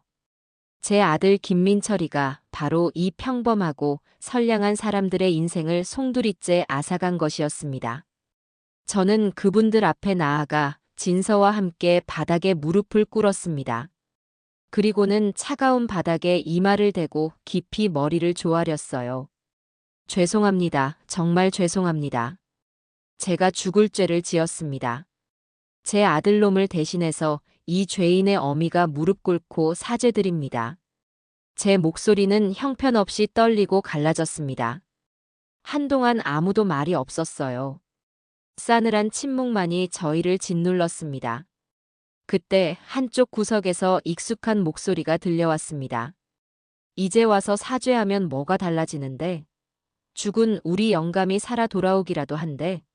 네 아들놈 때문에 평생 모은 돈 다 날리고 충격으로 우리 영감은 눈도 못 감고 저 세상 갔어. 근데 이제 와서 죄송하다고? 그딴 말 들으려고 여기 온 거 아니니까 당장 나가. 고개를 들어보니 제 친구 복자였습니다. 며칠 사이에 복자는 폭삭 늙어 할머니가 되어버린 모습이었습니다. 핏기 없는 얼굴과 퀭한 눈, 부스스한 머리. 저를 향해 소리치는 그 눈에서는 피눈물이 흐르는 것 같았어요. 복자의 남편이 그 착하고 말 수 없던 아저씨가 돌아가셨다는 말에 저는 다시 한번 하늘이 무너지는 것 같았습니다. 복자야, 정말 미안하다. 내가 무슨 말을 할 수 있겠니? 그 입 닥쳐. 네 그 더러운 입으로 내 이름 부르지 마. 너랑 네 아들놈 때문에 내 인생은 끝났어. 당장 내 눈앞에서 사라져. 복자는 옆에 있던 방석을 집어 제게 던졌습니다. 다른 분들도 덩달아 저희에게 비난을 퍼붓기 시작했어요. 사기꾼의 어미가 여긴 왜 와? 당신들도 한패 아니야? 어디서 착한 척 연기하고 있어? 경찰에 꼰질렀다고 하더니 이제 와서 동정이라도 받으려고 온 거냐? 욕설과 원망이 비수처럼 날아와 제 가슴에 박혔습니다.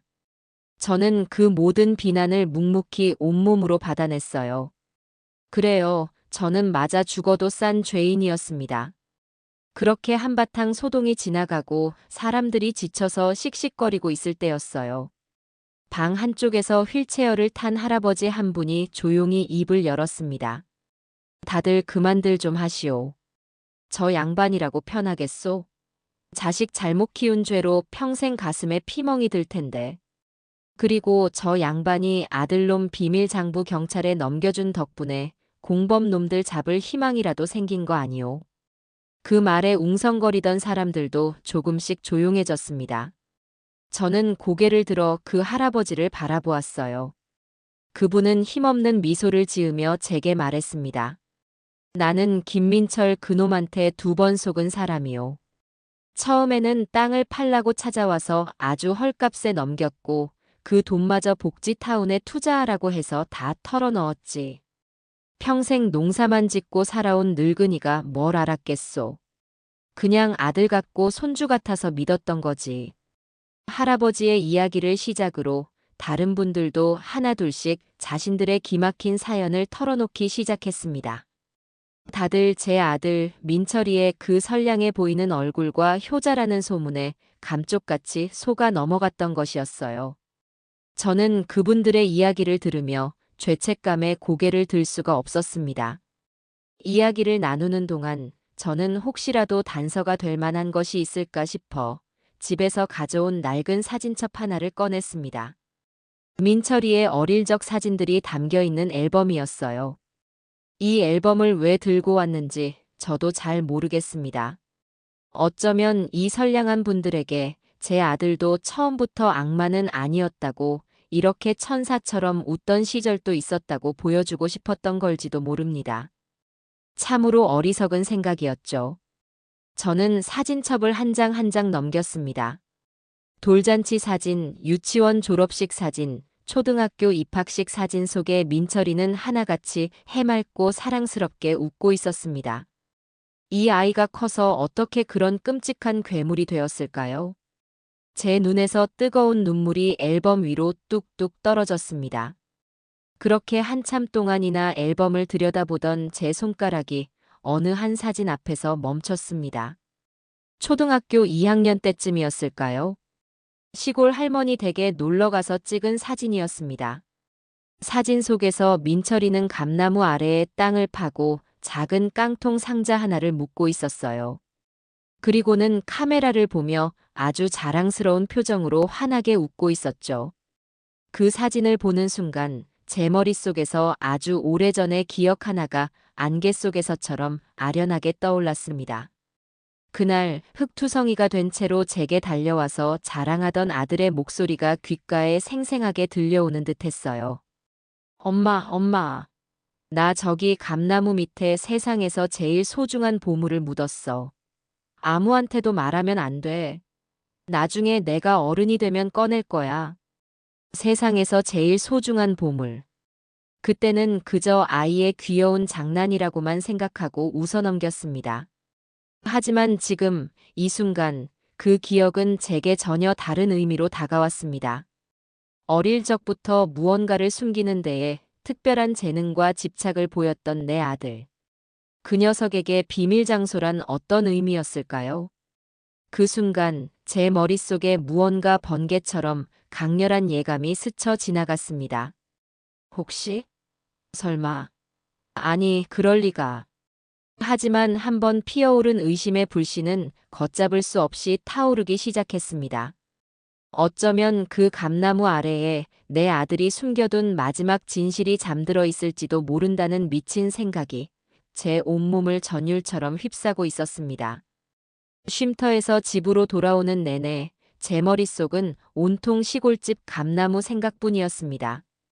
사진 속에서 환하게 웃고 있던 어린 아들의 모습과 세상에서 제일 소중한 보물이라며 속삭이던 그 목소리가 계속해서 귓가에 맴돌았어요. 물론 이건 다 늙은 할머니의 헛된 망상일 수도 있었습니다. 십수년도 더 지난 어린아이의 장난을 가지고 제가 너무 심각하게 생각하는 것일 수도 있었죠. 하지만 제 마음속에 어떤 직감 같은 것이 그곳에 반드시 가봐야 한다고, 그곳에 모든 것을 끝낼 수 있는 마지막 열쇠가 숨겨져 있다고 강하게 속삭이고 있었습니다. 집에 도착하자마자 저는 진서에게 제 생각을 털어놓았습니다. 아가, 우리 시골에 한번 다녀와야겠다. 시골에요? 갑자기 시골은 왜요, 어머니? 저는 진서에게 낡은 앨범을 펼쳐 감나무 아래에 선 아들의 사진을 보여주며 오래전의 기억을 이야기해 주었습니다. 제 이야기를 다 들은 진서는 한동안 아무 말 없이 생각에 잠겨 있었어요. 그 표정을 보니 제 이야기가 너무 허무맹랑하게 들려서 어이없어 하는 것 같기도 했습니다. 어머니, 그건 너무 오래전 일이잖아요. 그냥 아이들 장난이었을 수도 있고요. 괜히 헛걸음만 하시는 거 아닐까요? 나도 알아. 내가 지금 제정신이 아닌 소리를 하고 있다는 거. 하지만 아가, 이상하게 자꾸만 그곳에 가봐야 한다는 생각이 들어. 그놈은 어릴 때부터 그랬어. 자기가 아끼는 구슬이나 딱지 같은 건 꼭 아무도 모르는 곳에 숨겨두곤 했지. 그리고 그걸 찾아내면 어린애답지 않게 불같이 화를 냈어. 자기만의 비밀 공간에 대한 집착이 아주 강한 아이였지. 어쩌면 그 버릇이 지금까지 이어져 온 걸지도 몰라. 제 간절한 설득에 진서도 마침내 고개를 끄덕였습니다. 어쩌면 진서 역시 지푸라기라도 잡는 심정으로 제 허무맹랑한 직감에 기대를 걸어보고 싶었는지도 모릅니다. 문제는 어떻게 그곳까지 가느냐였습니다. 민철이의 공범들이 저희를 감시하고 있다는 것을 아는 이상 함부로 움직였다가는 무슨 일을 당할지 몰랐어요. 차를 타고 가면 금방이겠지만 그러면 틀림없이 꼬리가 붙을 것이 뻔했습니다. 고민 끝에 저희는 일부러 사람들의 눈을 속이기로 했습니다. 다음 날 새벽 저희는 등산복 차림으로 집을 나섰어요. 마치 동네 뒷산에 아침 운동이라도 가는 것처럼요. 그리고는 버스를 타고 지하철을 타고 일부러 시내를 몇 바퀴나 빙빙 돌았습니다. 혹시라도 누군가 따라붙었을까봐 버스에서도 여러 번 중간에 내렸다 타기를 반복했어요. 그렇게 한나절을 꼬박 길 위에서 보낸 뒤에야 저희는 겨우 시골로 가는 시외버스에 몸을 실을 수 있었습니다. 버스는 한적한 시골길을 한참이나 달렸습니다. 차창 밖으로 익숙한 풍경들이 스쳐 지나갈 때마다 제 마음속에서는 잊고 있던 옛 기억들이 파노라마처럼 펼쳐졌어요. 남편과 함께 땀 흘려 밭을 갈던 기억, 어린 민철이를 업고 콧노래를 부르며 걷던 이 길. 그때는 가난했지만 참 행복했었는데 이렇게 반듯하고 예쁘기만 하던 내 아들이 어쩌다 그런 무서운 괴물이 되어버렸을까요? 제 눈가에 또다시 뜨거운 눈물이 맺혔습니다. 몇 시간을 달려 도착한 고향 마을은 제가 기억하던 모습과는 많이 달라져 있었습니다. 젊은 사람들은 다 도시로 떠나고 이제는 빈집들이 더 많은 쇠락한 시골 마을이 되어 있었죠. 저희가 내린 정류장에는 사람 그림자 하나 보이지 않았습니다. 저희의 옛집은 마을에서도 가장 외진 곳에 떨어져 있었어요. 저희는 흙먼지가 날리는 비포장도로를 한참이나 걸어 들어갔습니다. 마침내 저 멀리 금방이라도 쓰러질 듯 낡고 허름한 저희의 옛집이 보였을 때 저는 그 자리에 우뚝 멈춰 서고 말았습니다. 대문은 반쯤 부서져 떨어져 나갔고 마당에는 사람 키만큼 잡초가 무성하게 자라 있었어요. 그 모습이 마치 모든 희망을 잃고 폐허가 되어버린 제 인생을 보는 것만 같아 가슴이 아려왔습니다. 어머니. 진서가 걱정스럽게 제 팔을 부축했습니다. 저는 애써 마음을 다잡고 삐걱거리는 대문을 밀고 안으로 들어섰어요. 그리고 마당 한가운데에 수십 년의 세월을 꿋꿋하게 버티고 서 있는 늙은 감나무를 발견했습니다. 사진 속의 그 나무가 틀림없었어요. 가지는 앙상하게 말라 있었지만 그 모습은 제 기억 속 모습 그대로였습니다. 저희는 집 안으로 들어가 창고 구석에 녹슬어 처박혀 있던 낡은 삽과 호미를 찾아들었습니다. 그리고는 망설일 것도 없이 감나무 아래로 다가가 땅을 파기 시작했어요. 오랫동안 사람의 발길이 닿지 않은 땅은 돌처럼 단단하게 굳어 있었습니다. 삽이 땅에 박힐 때마다 퍽, 퍽 하는 둔탁한 소리가 고요한 공간을 울렸어요. 저희는 땀을 뻘뻘 흘리며 교대로 땅을 파내려갔습니다. 처음에 비장했던 마음과는 달리 시간이 흐를수록 점점 불안한 마음이 고개를 들기 시작했습니다. 어쩌면 이건 정말 헛수고일지도 모른다는 생각, 내가 지금 무슨 정신 나간 짓을 하고 있는 건가 하는 후회가 밀려왔어요. 어머니, 그냥 그만할까요? 너무 힘드신 것 같아요. 진서가 숨을 헐떡이며 말했습니다. 저 역시 팔다리가 끊어질 것처럼 아프고 숨이 턱까지 차올랐어요. 포기하고 싶은 마음이 굴뚝 같았습니다. 바로 그때였어요. 제가 마지막이라는 심정으로 힘껏 내리찍은 삽 끝에서 캉 하는 흙과는 다른 무언가에 부딪히는 날카로운 리가 났습니다. 저와 진서는 동시에 동작을 멈추고 서로를 바라보았어요. 저희의 눈에 다시 희망의 불꽃이 타오르기 시작했습니다. 저희는 다시 미친 듯이 흙을 파헤쳤습니다. 그러자 흙 속에서 서서히 낡고 검은 나무 상자의 모습이 드러나기 시작했어요. 크기는 그리 크지 않았지만 묵직해 보이는 괴짝이었습니다. 자물쇠는 녹이 슬어 부서져 있었어요. 저희는 떨리는 손으로 괴짝을 땅 위로 끌어올렸습니다. 그리고 마른 침을 삼키며 삐걱거리는 뚜껑을 함께 열었어요. 그 안에는 아들의 어릴 적 장난감이나 구슬 따위는 들어있지 않았습니다.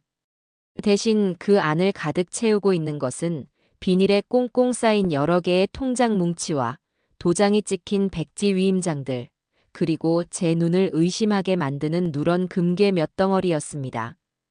어머니, 이게 다. 진서는 말을 잇지 못하고 입을 막았습니다. 저 역시 눈앞의 광경을 믿을 수가 없었어요. 이것이 바로 내 아들놈이 그토록 자랑하던 비밀 금고의 실체였던 겁니다. 자신의 모든 범죄의 시작과 끝이 담긴 이 추악한 돈다발과 금괴들이 녀석에게는 세상에서 가장 소중한 보물이었던 것이죠. 저는 허탈한 웃음을 터뜨리며 그 자리에 주저앉았습니다. 한참을 멍하니 앉아 있다가 저희는 정신을 차리고 이 괴짝을 어서 경찰에 넘겨야 한다는 생각에 서둘러 자리를 정리했습니다. 괴짝은 생각보다 훨씬 더 무거웠어요. 저희는 낑낑거리며 괴짝을 들고 서둘러 마을을 빠져나가기 위해 발걸음을 옮겼습니다. 바로 그때였어요. 저 멀리 마을 어귀에서 저희가 타고 왔던 버스와는 다른 아주 낯선 검은색 승용차 한 대가 흙먼지를 일으키며 이쪽으로 달려오는 것이 보였습니다. 그리고 그 차는 정확히 저희의 옛집 앞에서 멈춰 섰어요. 어머니, 저 차.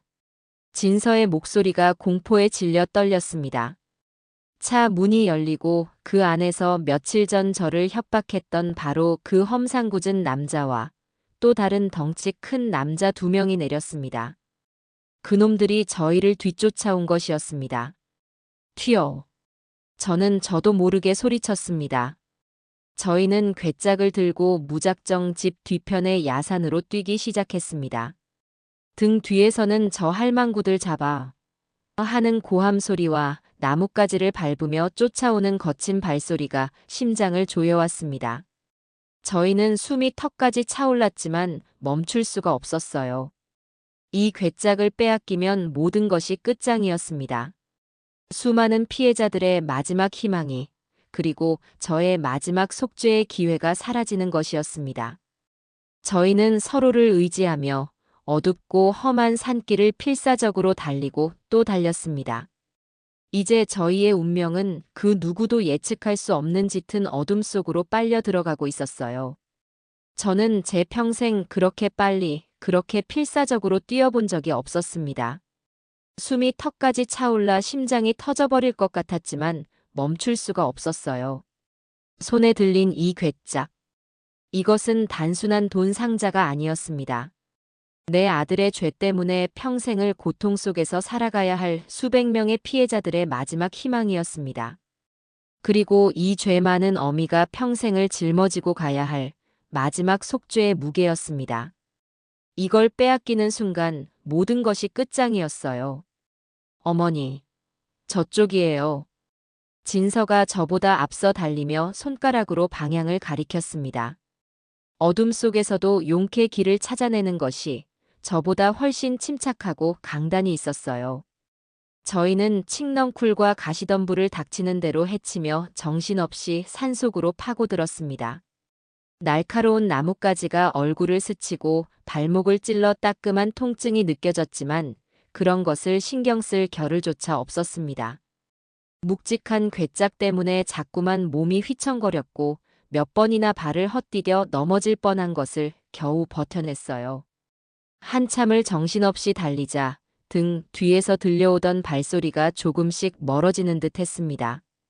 저희는 잠시 숨을 고르기 위해 커다란 바위 뒤에 몸을 숨겼습니다.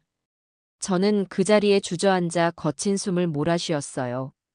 온몸은 땀으로 흠뻑 젖었고 다리는 제 것이 아닌 것처럼 후들후들 떨려왔습니다. 아가, 너는 괜찮으냐? 네, 어머니, 저는 괜찮아요. 하지만 이대로는 안 되겠어요. 저놈들이 곧 따라올 거예요. 진서의 말대로였습니다. 저놈들은 이 동네 지리의 어두운 저희와는 달리 작정하고 저희를 쫓아온 놈들이었어요. 곧바로 이 근처를 샅샅이 뒤지기 시작할 것이 뻔했습니다. 저희는 다시 일어나 비틀거리며 걸음을 옮겼습니다. 하지만 이미 체력은 바닥난 지 오래였어요. 바로 그때였습니다. 진서가 악 하는 짧은 비명과 함께 바닥에 주저앉았어요. 어둠 속에서 발을 헛디뎌 발목을 접질린 모양이었습니다. 왜 그래? 괜찮아? 발목이 너무 아파서 못 걷겠어요, 어머니. 진서의 얼굴이 고통으로 하얗게 질렸습니다. 그 순간 제 머릿속도 하얗게 비어버리는 것 같았어요. 이제 정말 끝이구나. 여기서 저놈들에게 잡혀서 이 괴짝을 빼앗기고 쥐도 새도 모르게 죽임을 당하는구나. 절망적인 생각이 온몸을 휘감았습니다. 하지만 다음 순간 저는 이를 악물었습니다. 아니, 여기서 이렇게 끝낼 수는 없어. 내 딸이나 다름없는 이 아이를 이렇게 죽게 내버려 둘 수는 없어.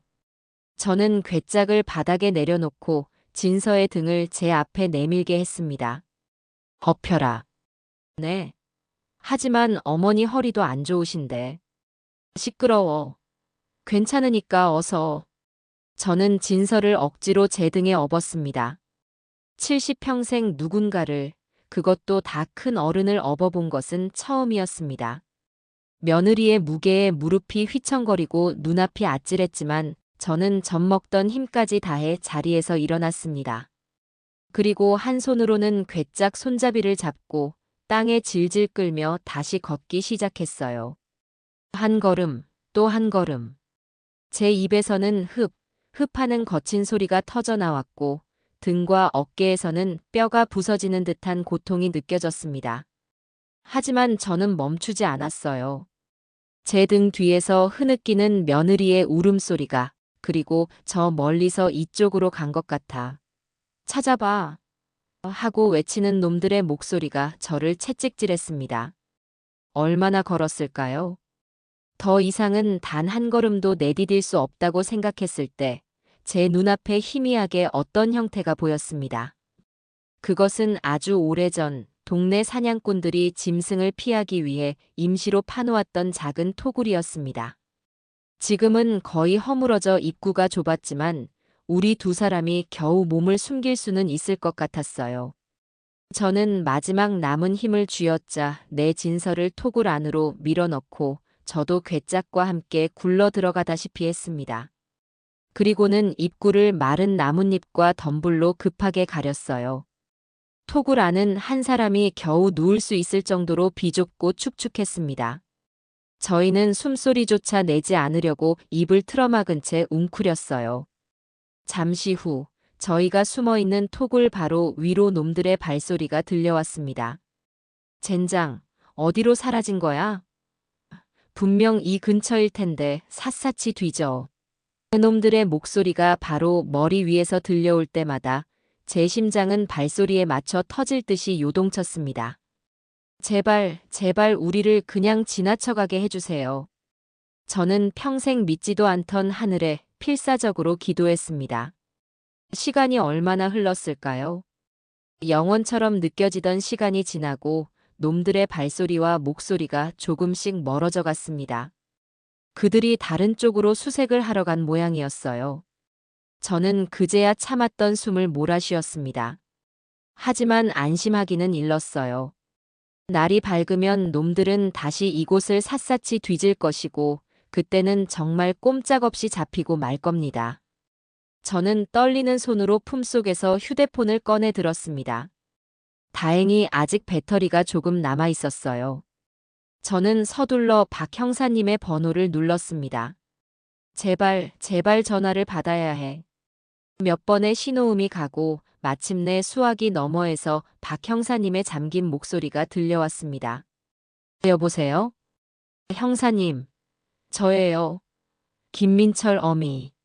저는 목소리를 최대한 낮춰 속삭였습니다. 어머님, 지금 어디십니까? 괜찮으십니까? 박 형사님의 목소리에 다급함이 묻어났습니다. 형사님, 저희가 아들놈이 숨겨둔 마지막 비자금을 찾았어요. 그런데 공범놈들이 저희를 쫓아와서 지금 시골 옛집 뒷산 토굴에 숨어 있어요. 제발 저희 좀 살려주세요. 어머님 진정하시고 거기가 정확히 어딘지 말씀해 주실 수 있겠습니까? 저는 제 기억을 더듬어 최대한 자세하게 저희가 있는 곳의 위치를 설명했습니다. 박 형사님은 제 말을 다 듣고는 절대 움직이지 말고 그곳에 그대로 숨어 있으라고 지금 바로 출발할 테니 조금만 더 버티시라고 말했습니다. 전화를 끊고 나니 그나마 한 줄기 희망이 보이는 듯 했습니다. 하지만 경찰이 이곳까지 오려면 적어도 1시간 이상은 걸릴 터. 그때까지 저희가 무사히 버틸 수 있을지가 문제였습니다. 아니나 다를까 얼마 지나지 않아 멀어졌던 놈들의 목소리가 다시 가까워지기 시작했습니다. 아무래도 이 근처가 제일 수상해. 젠장, 날이 밝으면 샅샅이 뒤져야겠어. 놈들이 저희가 숨어있는 토굴 근처에 자리를 잡고 밤을 새울 작정인 것 같았어요. 저와 진서는 서로의 손을 꼭 잡은 채 공포 속에서 시간이 흐르기만을 기다렸습니다. 새벽녘이 되어 동쪽 하늘이 희미하게 밝아오기 시작할 때였습니다. 놈들 중 하나가 이제 슬슬 찾아보자며 일어서는 소리가 들렸어요. 이제 정말 끝이구나. 저는 눈을 질끈 감았습니다. 바로 그 순간이었습니다. 저 멀리서 희미하지만 분명하게 여러 대의 차가 달려오는 소리와 함께 사이렌 소리가 새벽의 정적을 가르고 울려 퍼지기 시작했습니다. 뭐야? 경찰이다. 젠장, 어떻게 알고 온 거야? 놈들이 당황해서 소리치는 것이 들렸습니다. 잠시 후 수십 개의 손전등 불빛이 어두운 산속을 대낮처럼 밝혔고 꼼짝 마. 경찰이다. 손들어. 하는 박 형사님의 우렁찬 목소리가 울려 퍼졌습니다.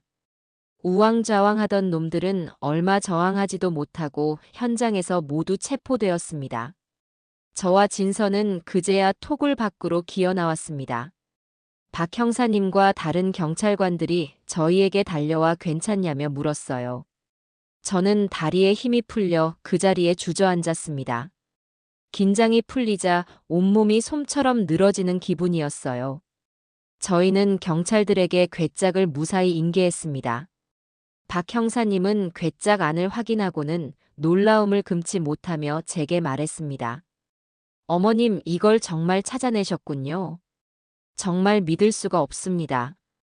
그 후의 일은 꿈처럼 지나갔습니다.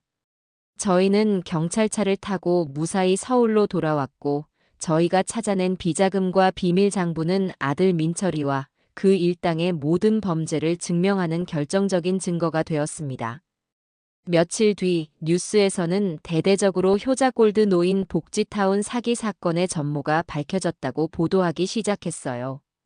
주범 김민철뿐만 아니라 그 밑에서 움직이던 공범들까지 전부 검거되었고 그들이 숨겨두었던 수백억 원대의 범죄 수익금도 모두 찾아냈다는 내용이었습니다. 뉴스에서는 결정적인 제보를 한 용기 있는 내부 고발자가 있었다고만 언급했지만 저는 그것이 바로 저와 진서를 가리키는 말이라는 것을 알 수 있었습니다. 그리고 마침내 제 아들 김민철에 대한 마지막 재판이 열리는 날이 왔습니다. 저는 피해자석이 아닌 일반 방청석 가장 앞자리에 진서와 나란히 앉아 있었습니다.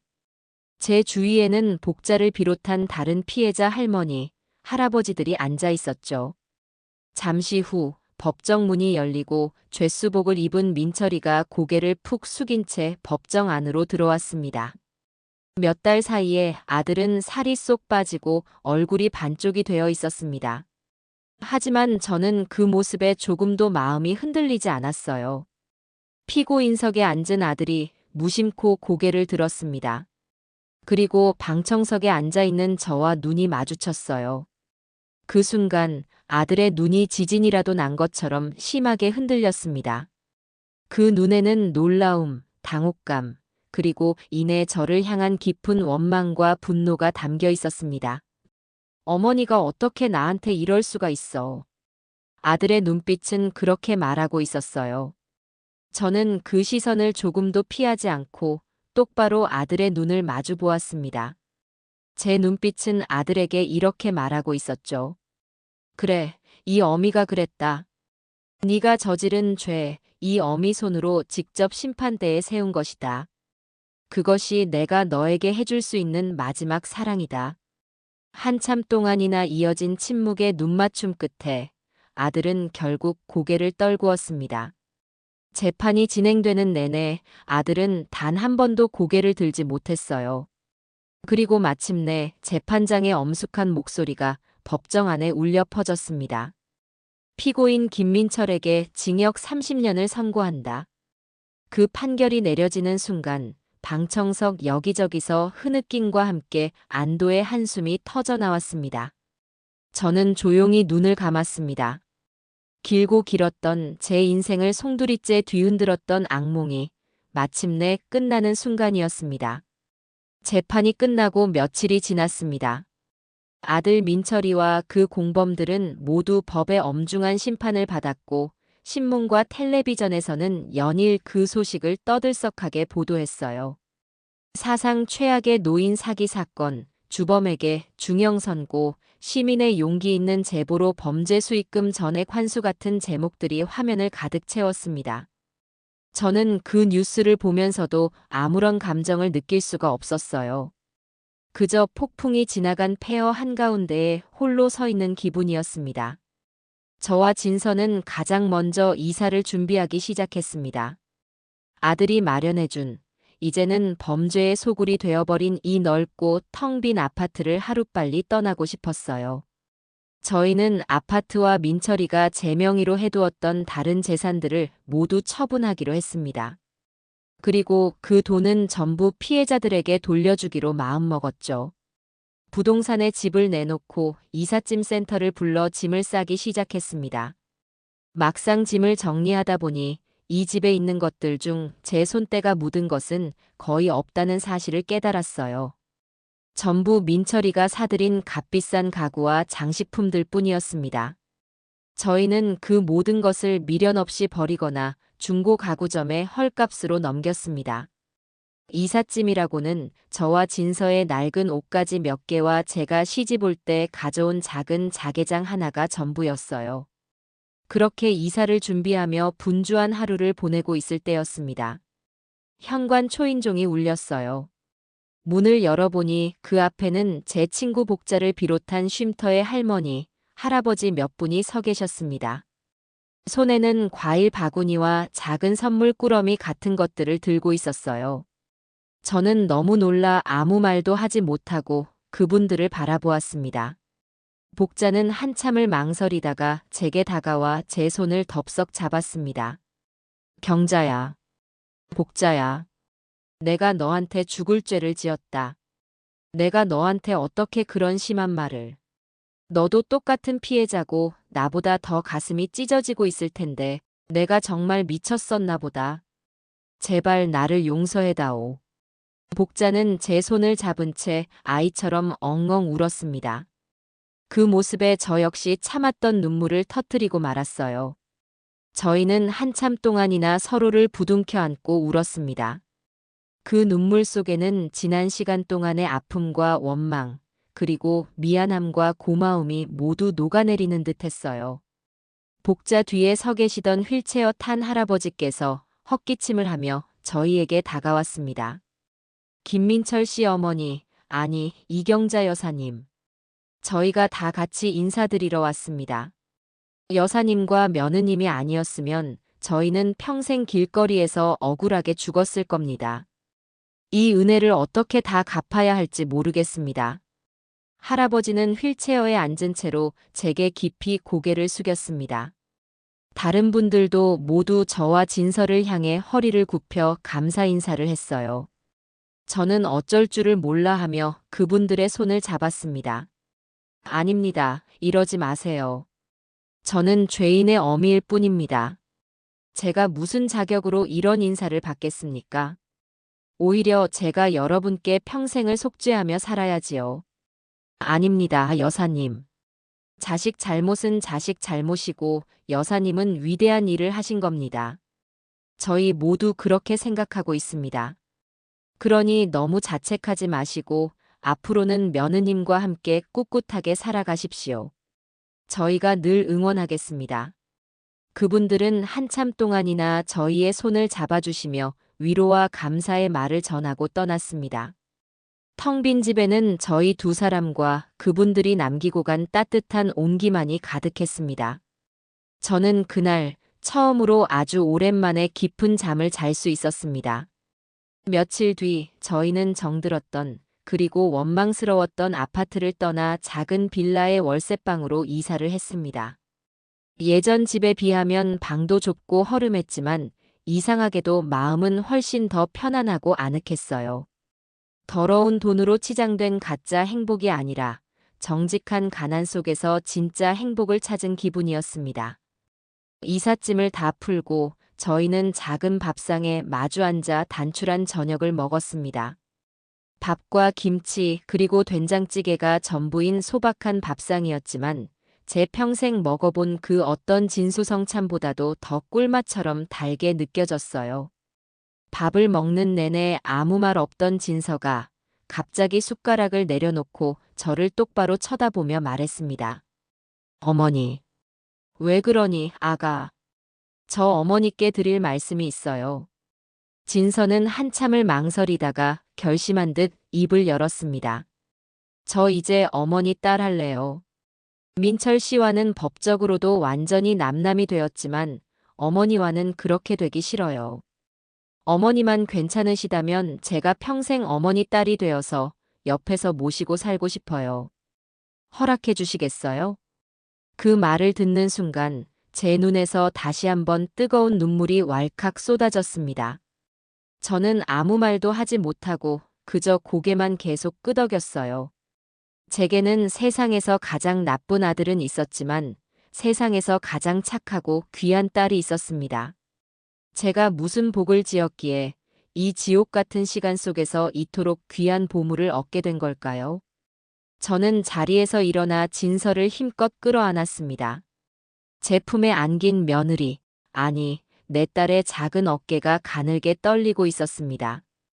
우리는 그렇게 한참 동안이나 서로를 부둥켜 안고 기쁨과 슬픔이 뒤섞인 뜨거운 눈물을 흘렸어요. 제 인생의 가장 어두운 밤이 지나고 마침내 새로운 아침이 밝아오고 있었죠. 그렇게 저희 두 사람의 새로운 인생이 시작되었습니다. 시간은 참으로 무심하면서도 고마운 것이더군요. 아들이 제 인생에 남긴 깊은 상처와 배신감은 여전히 가슴 한구석에 남아 있었지만 진서와 함께하는 소박하고 정직한 일상은 그 상처 위에 따뜻한 햇살을 비춰주고 딱딱한 흉터를 부드럽게 어루만져 주었습니다. 몇 달이 지난 어느 날 저는 아주 오랜만에 용기를 내어 동네 경로당을 찾아갔습니다. 그동안 사람들의 시선이 두려워 집 안에만 틀어박혀 지냈지만 언제까지고 이렇게 숨어 살 수만은 없다는 생각이 들었기 때문입니다. 경로당 문을 열고 들어서는 순간 안에서 화투를 치고 있던 할머니들의 시선이 모두 제게로 향했습니다. 잠시 어색한 침묵이 흘렀어요. 저는 차마 고개를 들지 못하고 문 앞에서 머뭇거리고 있었습니다. 바로 그때 복자가 화투패를 내려놓고 환한 얼굴로 제게 다가와 팔짱을 꼈습니다. 어머, 경자 아니야. 여태 어디 갔다가 이제 와. 너 없어서 얼마나 심심했는지 알아? 다들 너 오기만 기다리고 있었어. 자, 이리 와서 앉아. 마침 사람 하나 모자랐는데 잘 됐다. 복자는 아무 일도 없었다는 듯 저를 가장 좋은 자리에 앉히고는 따뜻한 유자차까지 타서 손에 쥐어주었습니다. 다른 할머니들도 그러게 왜 이제야 왔어? 그동안 마음고생 심했지? 이제 다 잊어버려. 얼굴이 반쪽이 됐네. 어서 이거라도 좀 먹어봐. 하며 제게 온갖 간식들을 챙겨주셨어요. 그 누구도 제게 아들 이야기를 꺼내거나 아픈 상처를 들추어내지 않았습니다. 그저 오랜만에 만난 늙은 친구를 따뜻하게 맞아줄 뿐이었죠.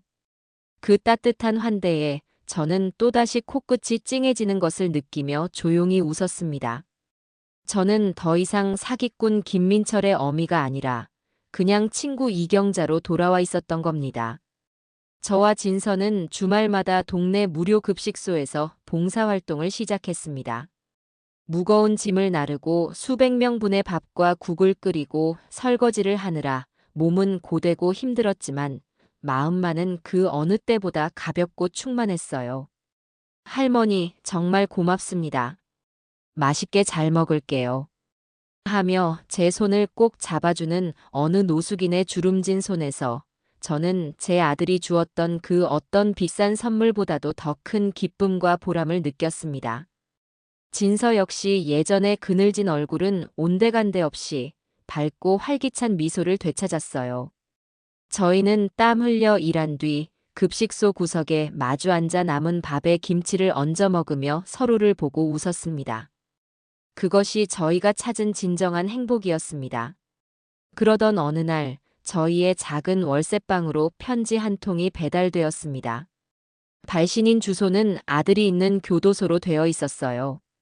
저는 한참 동안이나 그 편지를 손에 든 채 망설였습니다.